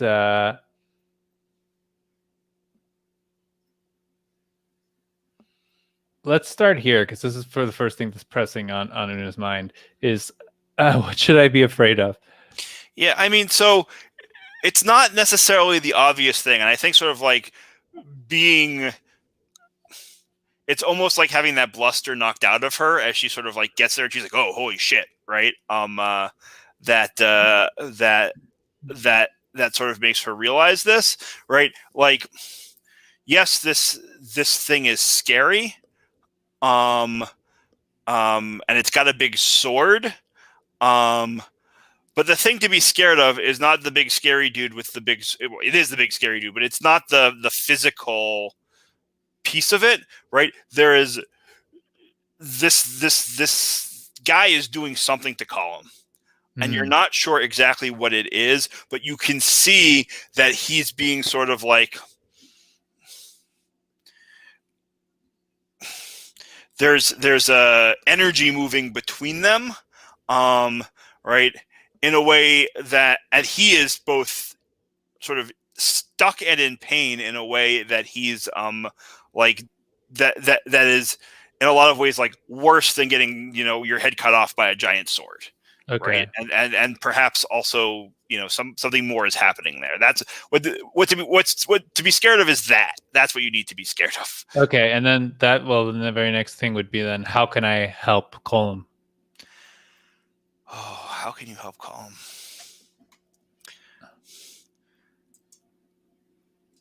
You need, I think it's like, right, this guy has this creature, this person has its full attention on Colin. Like, you should be noticeable at this point, right?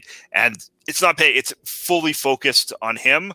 To help him, you need to distract it somehow, get it to break its sort of whatever this connection is that's happening between them. And then I guess I'll say, how could I protect myself? Oh, that's a lot harder. I mean, the honest answer: get the hell out of there. Yeah. Okay, fair enough. Like, I mean, not that you can't get out of this, okay, right? Like, you're let's say the honest, obvious answer is get the hell out of there. Mm-hmm. The answer is how can you do both? Mm-hmm.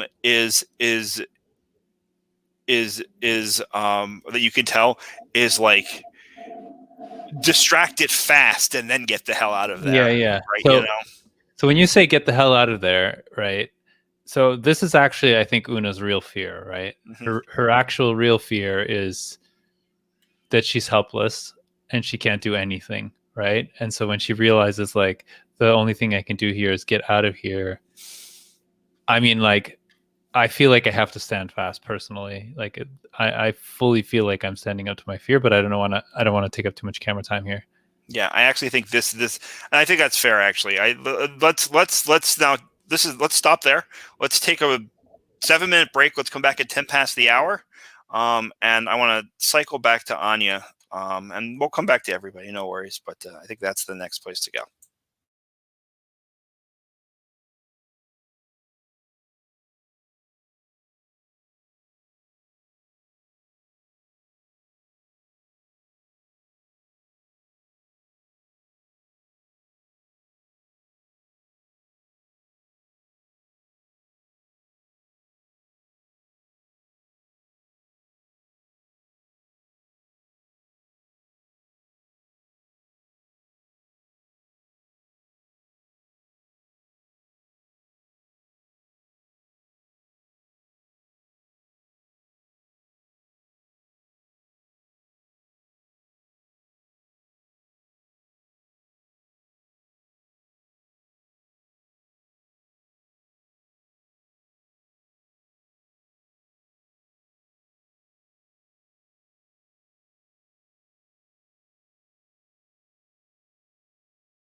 Okay. So, Anya.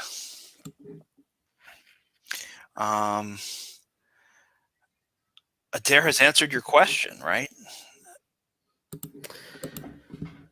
Yeah, not in the best way. And it's just, I think she's staring at the. You said it's like a cube, right? Or you I said don't there was think I something. described it. Give it a shape. I think it's kind of like a blob that's roughly the shape of a human heart, but like Right. number one, you can't tell if it's like carved to be anatomically correct, and I don't know that if you could, it would be right. But it's like rough. It's kind of like a amorphous, kind of round, thing. Yeah.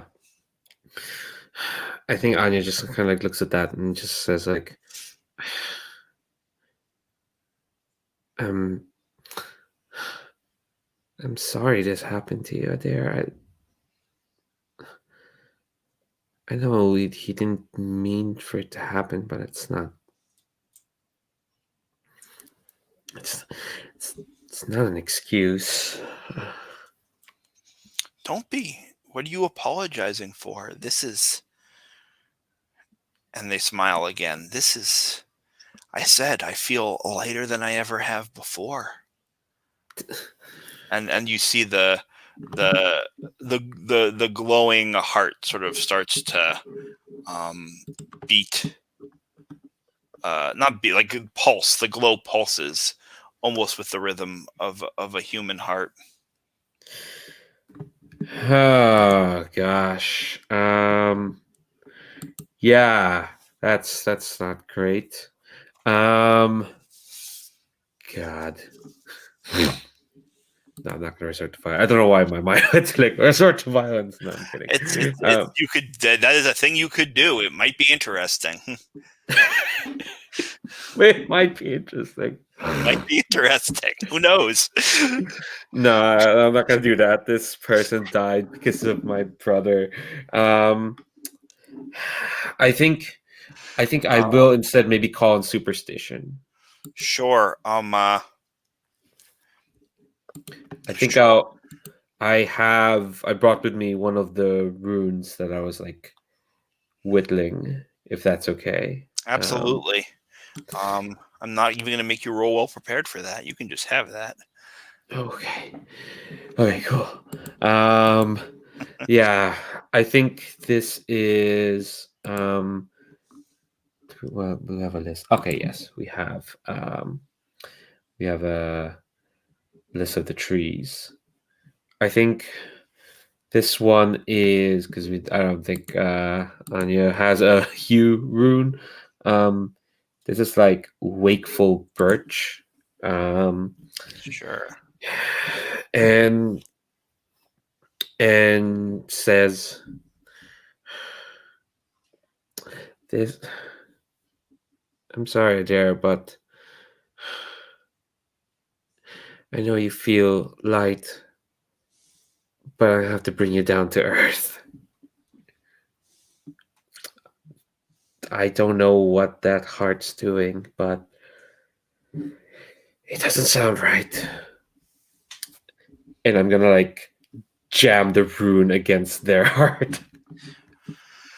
What are you trying to do here, right? Like, remember, this is like a petty feat of folk magic, right? So we're not you're not gonna. This isn't like a bet. You could warding the dead is probably a thing that folk magic can, right? But this is not going to be like a banish kind Yeah. of.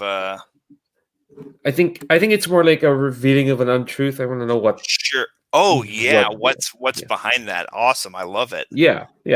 I love it. Okay. Excuse me. No worries. Yeah, roll plus some learning. Okay.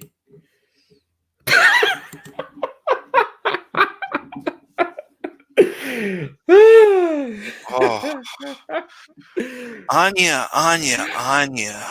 Oh my.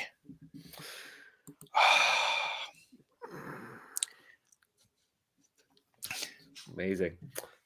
Go on. Give me what you got, Jesse. Give me.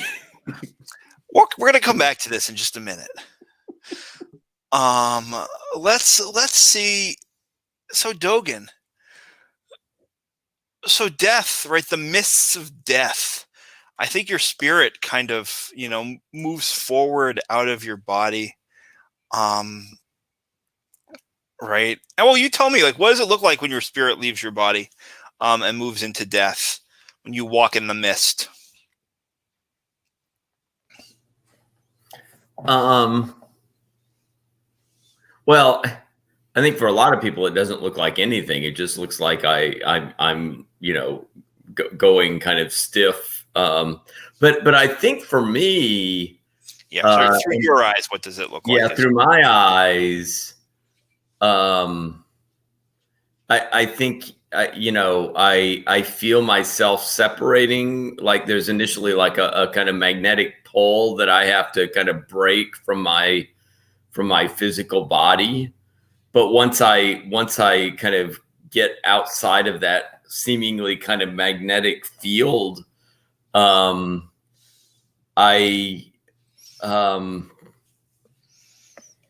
yeah, I mean, I think, I still have some type of vision and right, what is around me. It actually doesn't look misty. It looks like somehow hyper real when I kind of enter into that sphere. And when I look down at myself, I mean, it's still seems to be my body, but there's something kind of especially kind of sharp about the way that I look and that the way the world around me looks. Kind of like opposite of what you would expect, right? In terms of like everybody thinking, oh, it's going to be some like real vague, misty thing. Like when I finally break from my body, it's actually really kind of crystalline. Yeah, and Idris, so you feel your spirit being tugged by Dogen's. Are you gonna follow with him? Yeah, I think obviously Dogen has power, so I'm gonna trust him this much. And I think like as Idris is feeling himself lifted out of his body or whatever, he's gonna reach out towards Anya, despite her doing whatever it is she's doing. But he's gonna, in the last moments before his spirit lifts or whatever, has an extended hand. All right. So let's figure out how to. Not sure exactly how to play that with Anya's failed roll, but let's Idris, did you see any of Anya and Adair's interaction? Yeah, that was the question that sort of started this whole thing, right? Was like, Yeah. do you look at you? And Dogen was like, well, I'm busy doing this other thing. I'm probably not looking at it, right? So I'm curious. Were you? Sorry, the same word. Yeah. It's weird. I think these things are like happening at around the same time, and I was imagining Idris is sort of caught between the two people. So perhaps as he's taking Dogen's hand, because he was probably not kind of like just peripheral visioning the you for the most part, or just seeing out of the corner of his eye. So perhaps like as he glances, he doesn't really know what he sees. He just has a sense that Anya is talking to someone, which is weird, but doesn't see the whole picture. So you can spin that however. So I think all of these things are happening at the same time, right? Dogen and Idris are being pulled through into death. Anya's having this conversation, and I think so. This is and then we'll come back to you in a second, Una. But Anya's, I think so. Anya's failure here, what that means, is Adair's chest, which has been ripped open, revealing this icy heart, this glowing icy heart, starts to close on Anya's hand. And I think what happens, Idris, is you feel you try to reach out to Anya, but and feel both their physical hand, and as you're being pulled into death, also the hand of her spirit. But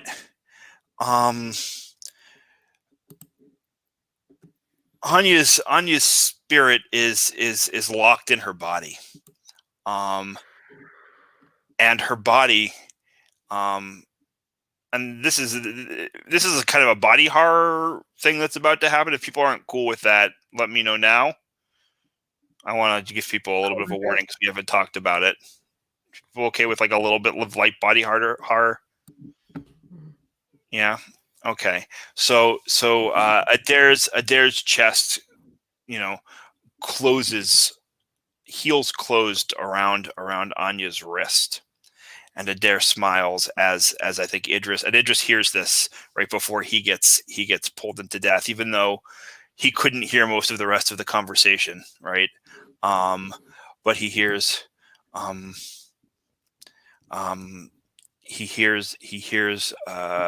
Adair say, "Be still, Anya. Let me teach you about stillness." So Idris and Dogan, you find yourself in the death as Dogan described it. The village is gone. Right? It's a different place. And place in death is different than it is in the living world, but nevertheless, one thing that's it's deathly still, right? This is you still as death. It doesn't mean still as like being dead. It means still as the realm of death. But standing there in equal distance from you as the yew tree was when you were in the village, is a yew tree, and perched on its branches are two owls. They look somewhat similar to the mythical or the sort of local story of the vampire owl from the forest, but they each have a human face, and one bears the face, Dogan, of your aunt, and the other, Idris, the face of Nev. And we'll talk about what happens with them in a minute. But Una, so yeah, you've sort of assessed the situation. You see, there's Column. There's this creature doing something with him, draining him somehow, putting him in thrall. You're not sure, and you have to distract it and get out if you want to help him, or just get out if you want to help yourself. So what do you do?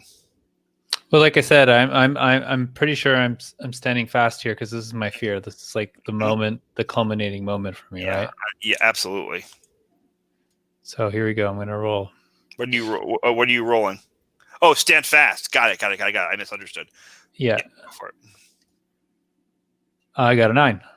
You got a 9. So you barely hold it together, but choose what you lose. And there's a list of respect, footing, composure, an important item, your train of thought, advantage, precious time. But really whatever you think makes sense for you to lose here. And like, what do you what's your sort of, might be helpful. Like, what are you trying to? I mean, I'm trying to muster up the courage to like take a swing at this guy, basically. Yeah. So you've got that. So you've got the courage. You can do it. But what do you lose here? I have a thought, but it's maybe too much for a success. Sorry. What do you mean too much for a success? Meaning, like a 7 to 9 is a success. The thing I'm thinking you might lose might make it feel too much like a failure. Oh yeah, but I'm okay with that. Like, let's hear it. Maybe that's exactly what I need. Do you lose Column? I don't know. I think it gives me too much of a Right, that's what I'm saying. That may be yeah. too much of a failure. No, I wasn't gonna say that. I was gonna say it gives me too much of a decision over Anya's like, like future. I feel like, That's fair too. um, But those are the stakes here, right? yeah. Either way, For what right? it's worth, I'm completely fine if you lose column here. Yeah, I think Like- what it is, I think maybe what it is that sort of fits the thing. Your train of thought, the advantage. Yeah, I think that's what it is, right? It's precious time. I think it's just like, and this sort of, I think, puts together what you're saying, Jesse, and is that I hesitate, right? I hesitate, and I go to take this swing, right? That I'm like, I charge, but it's too late. And I think something happens like calm. I took too long.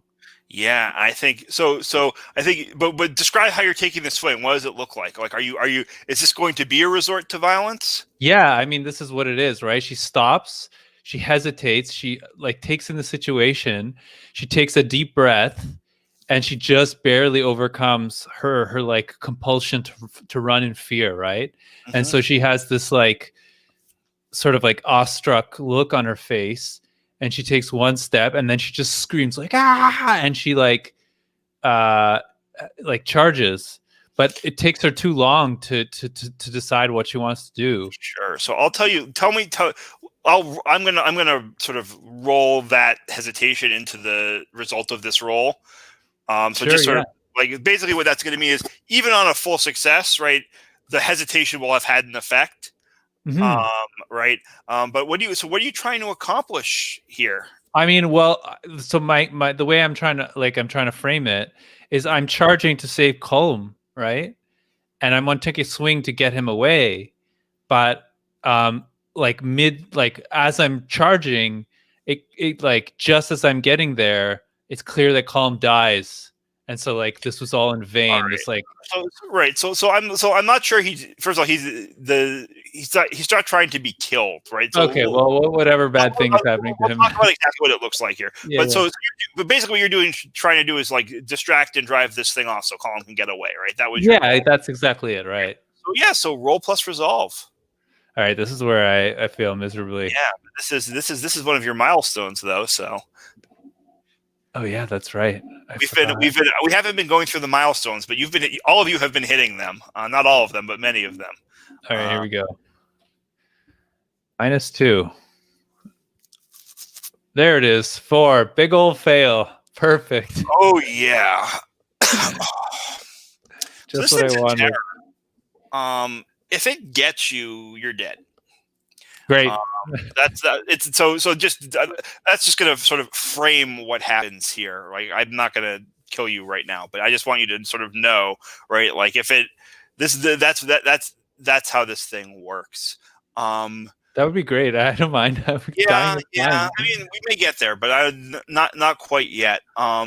So you need to mark where, right? You always mark where when you resort to violence. Sure, yeah. And so you go charging and you raise your axe. Here's what it looks like. Oh, Una. Oh, I'm sorry. And as you raise your axe to strike this guy, this creature, this thing, Calm turns. His eyes glowing white blue. And puts his body between you and the dead, this ancient dead. And your axe collapses his face. Amazing. Are you okay with that, Anya? I should have. Oh yeah, no, I said like Anya's not okay with it, but I am perfectly fine with it. Yeah, and I think you hear a booming laugh. Actually, it's a high pitched laugh from this ancient dead as it just like starts moving into the village, past you. Yeah. We'll come back to you in just a second. And Dogan, you don't feel this because you're in death. So Idris, I wanna ask you. So you're there. You're in this still mostly empty, not misty place. All this like starkly clear place. Everything's in sharp focus.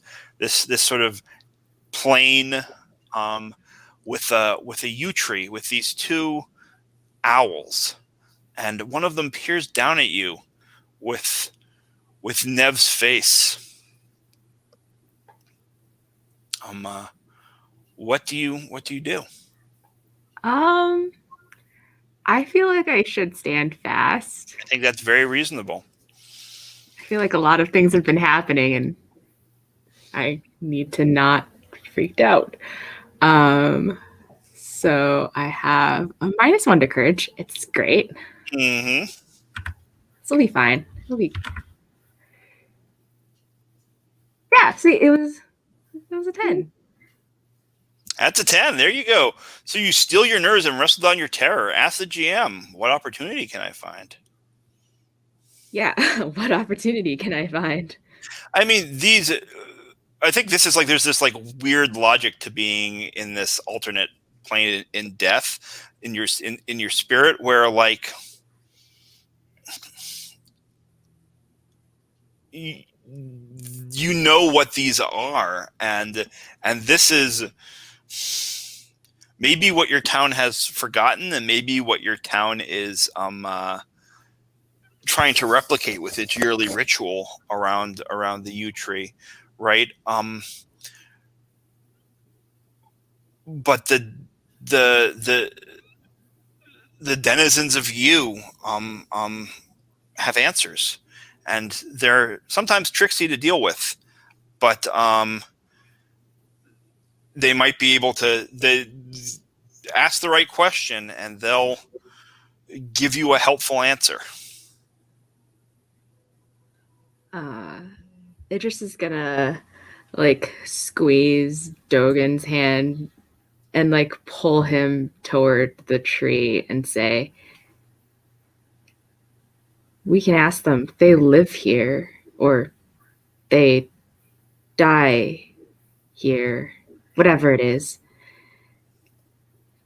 Maybe. And then he's gonna like take like that letter out of his pocket and just hand it up to the owl that looks like Nev and just say, I've been trying to help your sister and I think she's in danger. Maybe. How do we fix what's happening to our town? Who do you see in my face, child? A love, I thought. Are you not Nev? When you look at us, you see you're lost, you're dead. But we do not know what you see. It's one thing that's hidden from us. How did you love them? The way people normally love. With my heart. And he smiles with that and says, there are other things you can do with hearts aside from love, child. You need your hearts for living. Remind me what the initial question you asked was. Kind of like, how do we save the town? Got it. Yeah, it just is being very straightforward. I think you're seeking adult help here. Okay. This creature is very much an adult. All right. Roll plus honesty. Great. I have 2 honesty.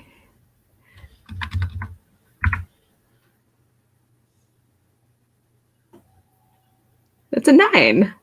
It's a 9. So they can pick one from above or help, but only grudgingly and with no shortage of complaints or delays.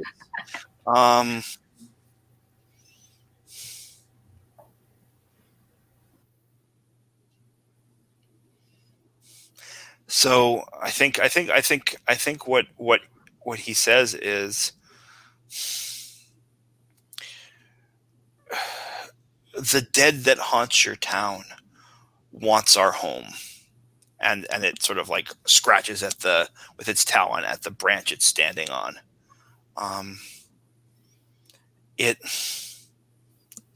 can't get it here, so it seeks it there.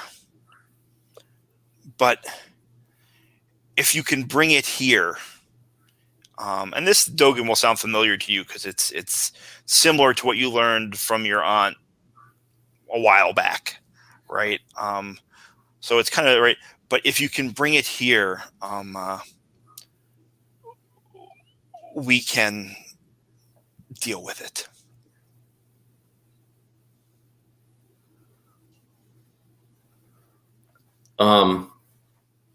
And I think, and Dogen hears this conversation that's going on with Idris. Yeah, 100%. I think, and the what's interesting, you hear there's 2 of them, and you see you both see both faces, but whereas Idris hears this from the Nev owl, you are hearing it from your aunt owl. As it, in a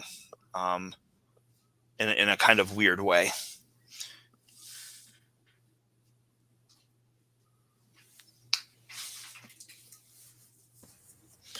And you're like, it's almost confusing to you why Idris is addressing the Nev owl, given that the one that looks like your aunt is speaking.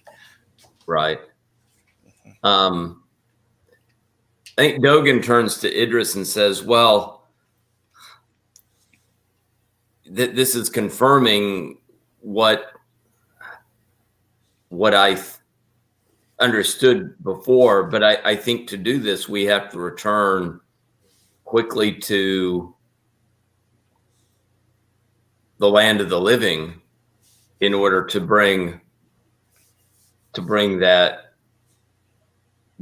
that evil demon to kind of deal with it. Una's fighting it, isn't she? Probably. She would do that. Nev says,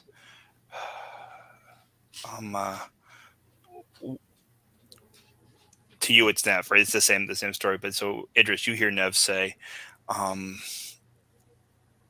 someone tried to fight it. And someone is dead. I think it just remembers what he felt, that Anya's soul was stuck or whatever it was, and looks at Dogen in a panic. What if it's Anya? Dogen, can we get there fast? And Dogen will reach out for Idris's hand again and say, I think so. I have no idea how time passes in this realm. It may be that we move faster than fast here. I don't know that time has any meaning in the land of the dead. So are you sorry? I think Idris is just gonna say, it doesn't matter. I believe you can do it. Whatever you need to do.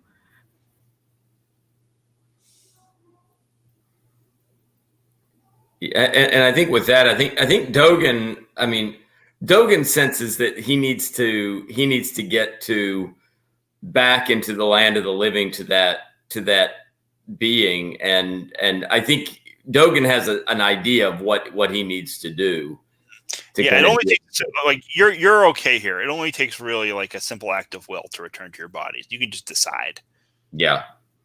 And so I think Dogan kind of squeezes Idris's hand and makes the return. Yeah. So let's talk to Anya for a second. So your friends freeze up.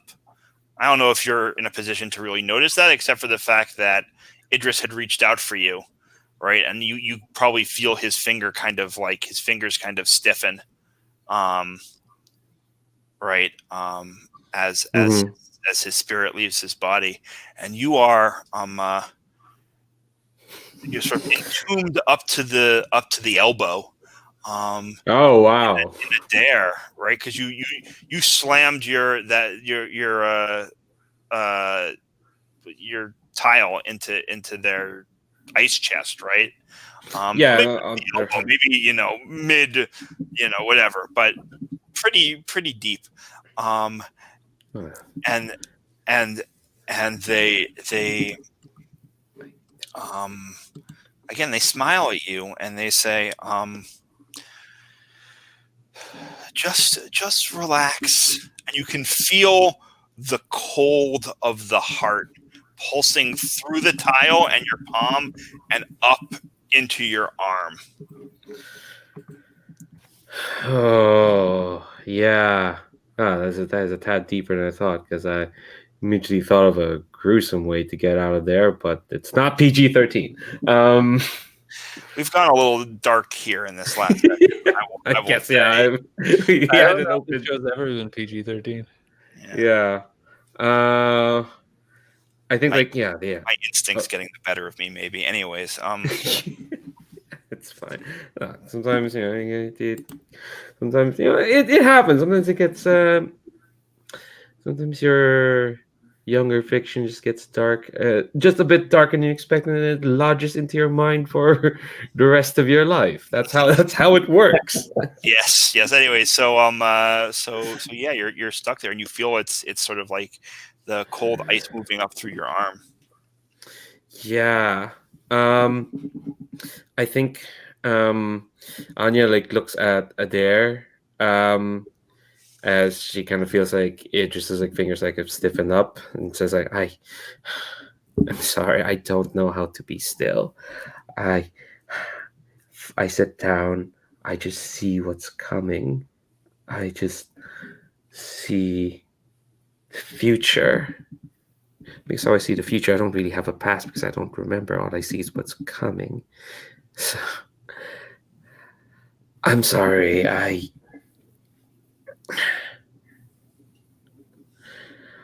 can't do as you say.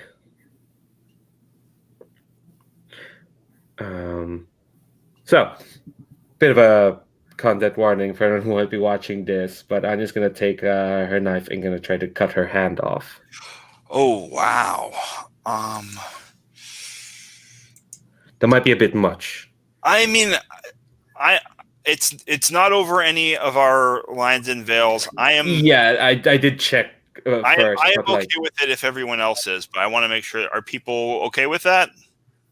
Oh, that's great. Yeah, I'm with it. What's the name of that movie where that guy gets his hand stuck in the rock? That's immediately where it went. Yeah. I think this is probably stand fast, unless you just don't think you're afraid of this at all. This is afraid. I'm afraid with this. I'm kind of.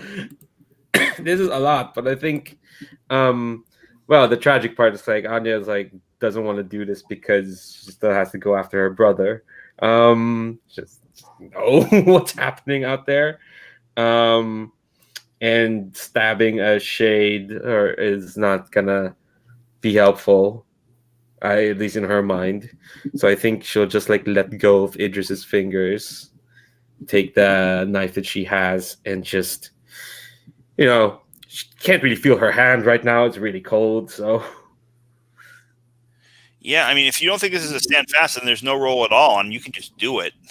I think that there has to be. Okay, I thought you were saying you didn't think it was. That was my question. Yeah, no. So roll plus courage. Okay. No, the dice are not really gonna let me have this, or let me have anything. That's a 4. Oh my. So your traitor heart pounds like a panicked thunder in your ears. Choose what you lose, then be prepared for the worst. Well, I know I have to pick from the list. My mind just thought. Yeah. Well, you don't have to pick from the list, etc. Right? It's not going to be your Okay. arm, I don't think. Or at least not in the way that you had intended. Ooh. Right? It can still be your arm. Yeah. Ooh. Ooh. I think. I think something bad's still gonna happen. So I'm gonna assume something bad's gonna happen to the arm anyway. So I think I'll pick. They don't have respect for me. An important item. Sure, why not? Oh, what do you lose? What do you lose? What do you have?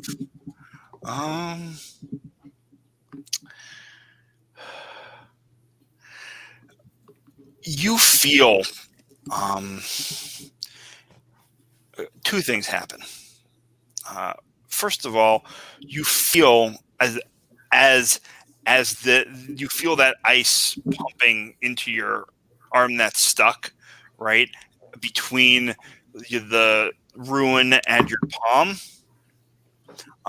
You feel that ruin slowly start to disintegrate until your palm is in direct contact with the ice, the ice heart.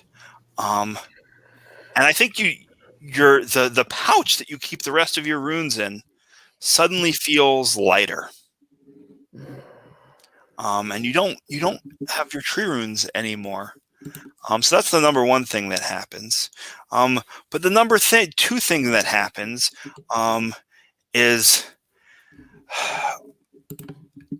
you do lose an arm, but not the arm that's stuck in a dare right now. It's the arm that's holding the knife. And what happens is, it's not that you lose it in the sense of it coming off, but your fear takes control of it. Or perhaps the dare takes control of it, or something takes control of that arm. And you've got that knife out brandished, and you're not sure what it's going to turn itself against, as you see on that other arm, the glowing blue light in your veins. Una.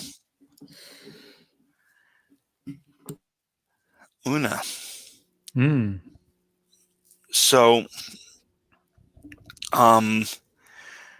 the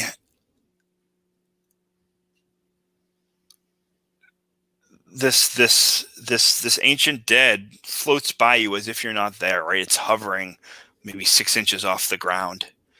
And it floats by you laughing as if you're not there.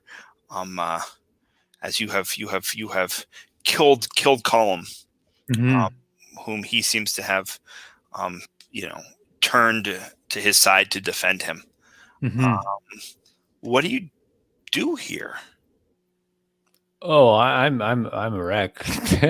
This is like my friends made me feel like I was incompetent and couldn't whatever. I believed it. I briefly thought it wasn't true. I stood up to my fear and then discovered it's exactly true. So like this is like Una's worst possible situation. So she's like panicked.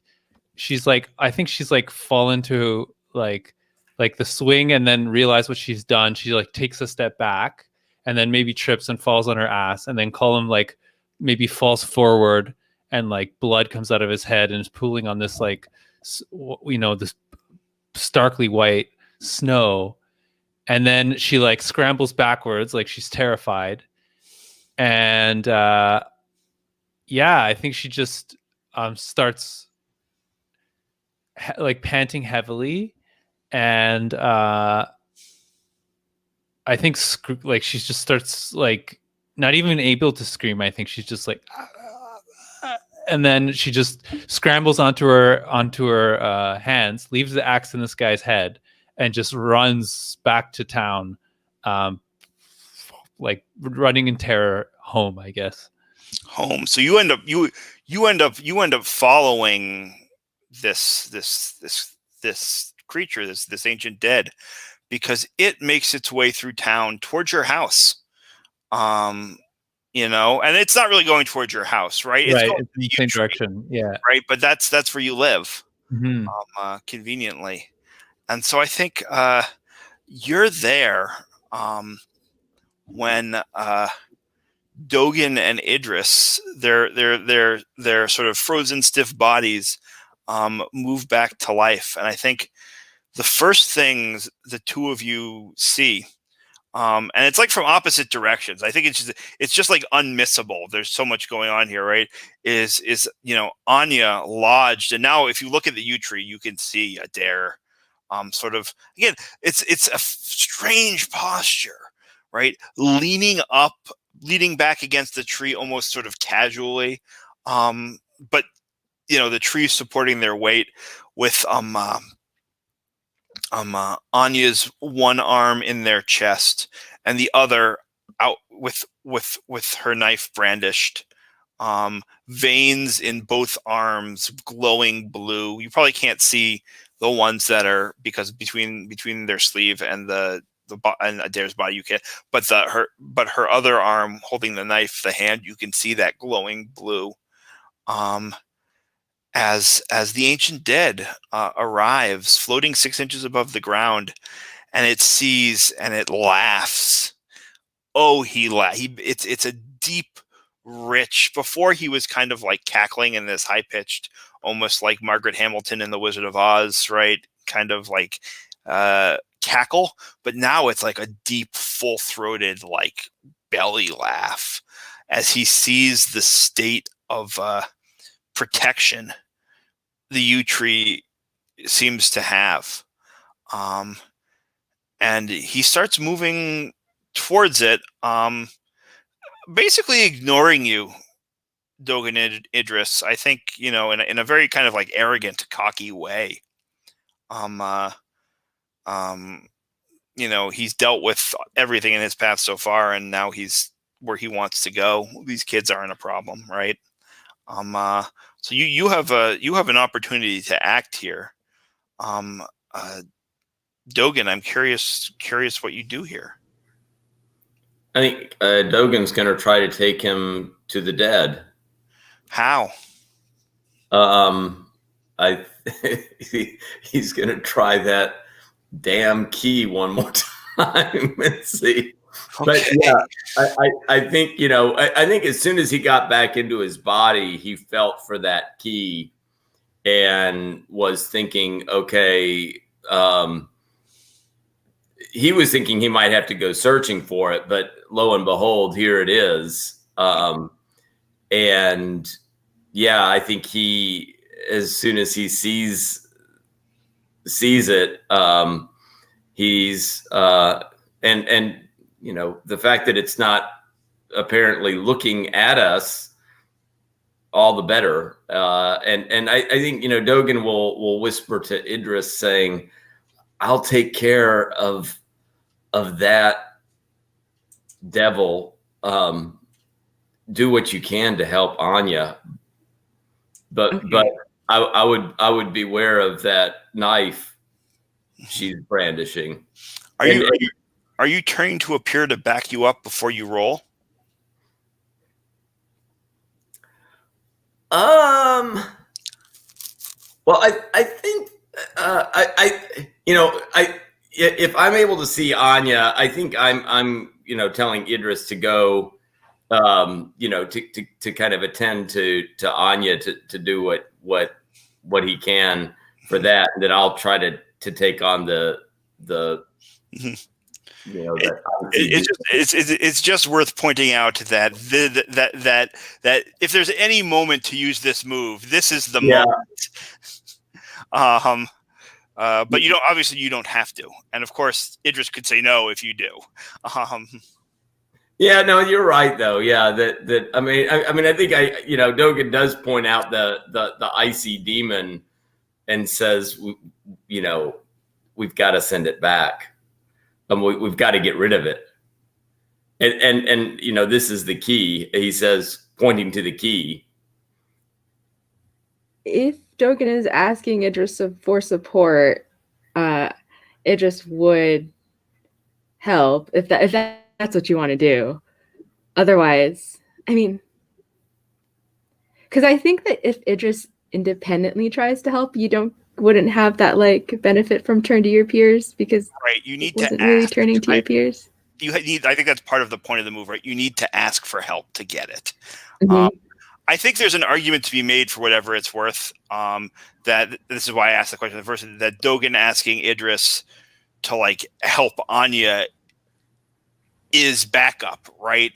Like that's, like that's something that needs to happen here, right? Anya somehow or another caught up in this. I think you can make a case for that. That's the Okay. support that Dogen is asking for. But that's why I asked you, Dogen, if that's what you were doing. Yeah, no, that sounds great. Yeah, to as the, because somehow, right? Yeah, that is tied up with this Anya is with this crazy fellow. He's leaning up against the tree as well. Is that? Adair is leaning up against the tree. Yeah. Right. It says, I'm picturing the image I have in my head, which if anyone has anyone ever played Dark Souls, the video game Dark Souls? No. I'll get you the image then of this person.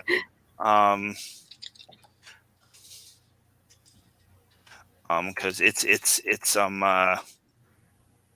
this marvelous Chester character, who has this peaked cap with a feather in it, and is like leaning cockily up against a wall, in sort of the main, or standing near a wall.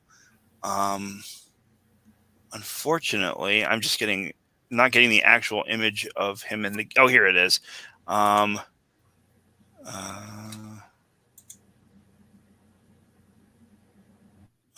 So this is where are we here? Come on. It is late. There we go. Oh, perfect. This is the exact image I want. I'll stick this in the chat. So it's kind of like that posture, right? But Okay. Their arms aren't crossed right at this point anymore, right? There's an Anya in the way. Exactly. But that's kind of and it's, Adair is dressed more like in a Robin Hood kind of getup than this kind of like whatever this is, the steampunk goth look. Yeah. Anyways, so in that case, after Dogen, so we'll sort of figure out how these two pieces play out. But and this is sort of like the climactic role here, right? So go ahead, Dogen. Tell me how you're trying to do this, what it looks like, and roll it. Well, this is going to be the conjurer move again, but clearly trying to open up the door of mist, where you and all that I see will be swallowed by death. And right, I'm keeping my eyes firmly fixed to this kind of icy warrior, and kind of charging forward with that key. And, I think what I'm going to try to do is imagine, right? I imagine the door, and, I'm kind of imagining that door, right, touching this kind of icy character. And I think when I plunge in the key, I'm imagining the keyhole right at his heart. Sure. So it's a kind of stab at the heart of this entity, which I'm imagining is the keyhole where the key would insert itself.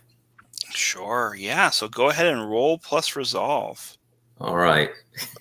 We will see what happens. Well, it can't be a total failure.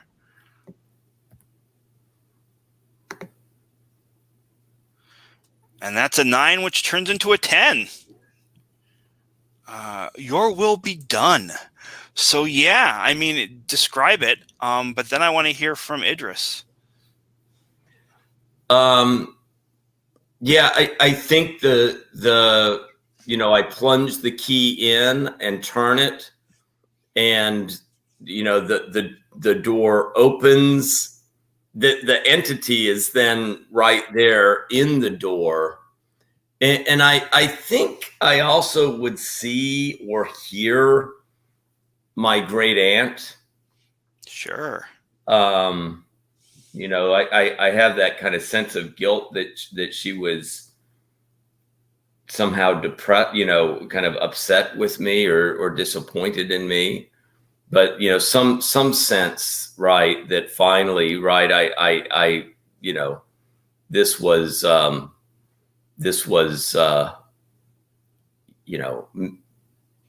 something that she was acknowledging me. I mean, I don't know if this is something that I'm imagining but there's a sense that no, I feel like my great aunt on the other side is here with me, that I sense her presence. Sure. Idris, so tell me, so how do you help Anya out? Okay. So for the turn to your peers, should I pick one of those? Because I feel like I have something that might work with. You absolutely pick one of those and just sort of like roll it into how you describe what happens here. I'm gonna say that Idris will worry, perhaps, Dogen, so that he'll have to mark where in that. So that Dogen has to mark where, I think, is that how that works? Yep. And that perhaps out of the corner of your eye, you see Idris has taken help Anya out to mean, in all of his not particularly good at fighting self, launch himself at the arm that is brandishing the knife and just like try to bodily pin it to the tree.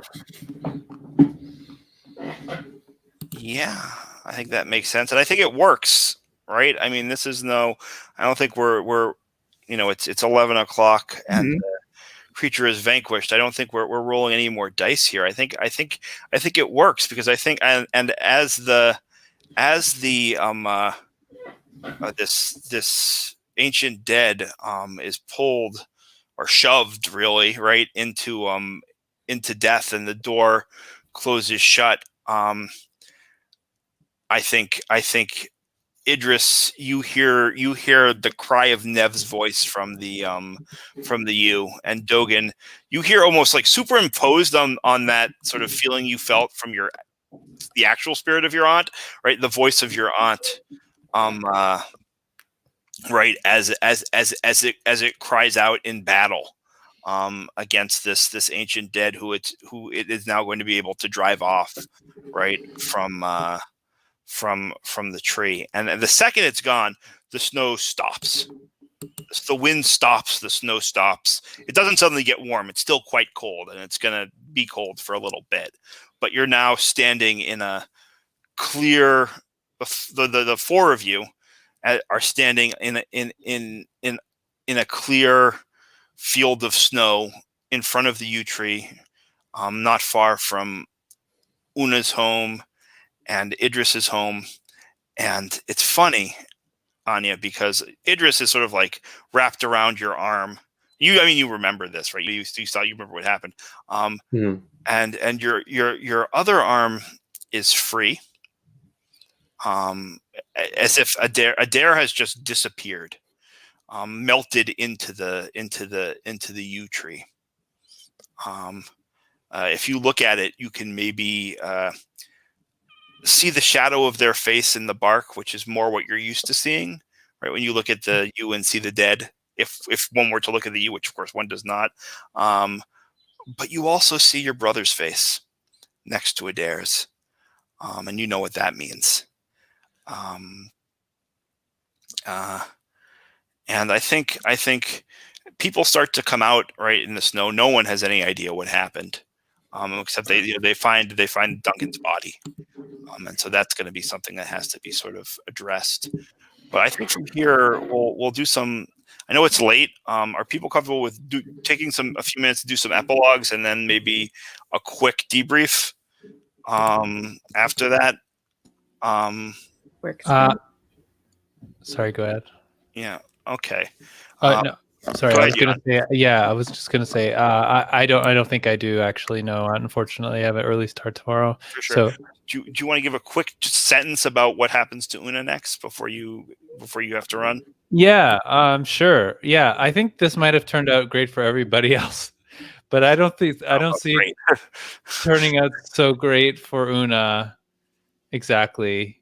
I think this like in the series of books that I imagine this turns into, like Una's character takes a dark path right after this. Like she changes after this, and maybe somewhere far down the line, in the end, it like had some benefit and it was good for her. But I think in the near future, Una is traumatized, and I think Una probably like has a trouble reincorporating herself in the group, and maybe it's going to be at arm's reach from everybody, especially Anya, because she can't face her, right? And then after everything that's happened, she's going to have a hard time facing Dogen and Idris as well. Okay, yeah, it's a sort of sad moment for Una, but I like thinking of it as a series, right? Maybe she has a way to turn it around in book 3 or 4. Yeah, cool. So if you need, whenever you need to go, you should drop it. It's been a huge pleasure playing with you. Yeah, guys, I'm sorry. I'm done. I'm so beaten. I've got our like I said, early start. So I appreciate it. Thank you so much, Jesse. Thanks for doing everything. You've been amazing, and it's been so nice playing with all of y'all. I got your contacts. Have a great evening, and thanks for including me. Yeah. Yeah. Bye, guys. Wonderful. So Dogen, do you have a sort of epilogue thoughts about what happens next? How you deal? You probably came out of this most whole of anybody in some ways. Yeah, I think Dogen ends up, spending more and more time at, and give me the pronunciation, at Ifa's house. Ifa, yeah. Ifa. So we didn't go back there, but there's all those talking animals, there's all those talking objects there now, right? Yeah, but the lighter things in the early sessions that didn't end up. I really wanted to come back, but we just didn't have an opportunity. But yeah, but she was also like a kind of connection to the great aunt, I think he finds as a place to kind of when he needs to. I mean, he's obviously still helping out on the family farm, but when he has times when he just kind of needs to get away and have somebody to talk to. I think he spends some time there, but I think to and from Aoife's, I think he also kind of always checks in at the pub to kind of see how Idris is doing, and kind of catching Idris up on how things are going. Sure. Idris, how about you? Where do you think what do you think is next for Idris? I think one thing I know for sure is I think that like after the events of this series, Idris starts to pay more attention to the yew tree, and kind of in the same way that his mom tends gentle Hazel, he starts to sort of tend the U, kind of, because it's a place that is connected to a love that he lost, and maybe he starts to work through some of that loss by just, I don't know, occasionally leaving things at the yew tree and starting like to make inroads into not fearing it as much, and possibly like talking to Dogen as well, who's closely connected to death, helps with that after the series. Wow. Yeah, that's great. And finally, Anya. So you've lost a lot. What's next for you? Yeah. Yeah. So Anya lost. Well, she lost her brother, the person she invested so much in helping and trying to save.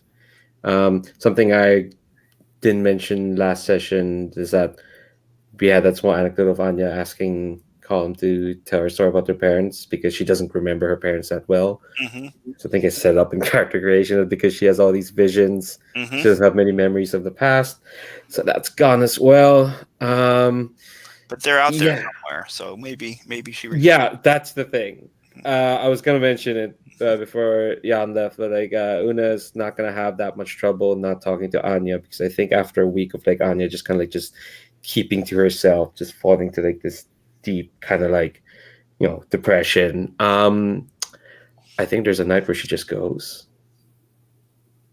I think she leaves the village.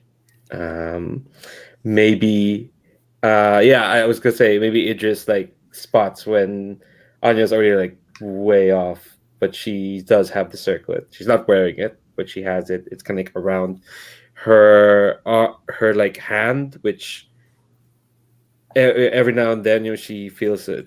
There's like this cold stiffness that kind of goes through it that she has to like wait for it to pass. But yeah, she can't stay in the village. This would be the point if this was a campaign, we'd roll that years passing move, and then Right, she'll be back. exactly. Yeah, and I kind of wonder, does book 2 start with Anya running back into the village in a panic, however many years later? Oh yeah. I would have an idea of what she'd look like in like 2 years. Right. Oh, yeah, but I think that's really our closing scene. So thank you, anyone who decides to watch this. I hope you enjoyed it. It went places I certainly wasn't expecting it to go. But the ending I think has some sweetness as well as the bitter. So yeah, be good.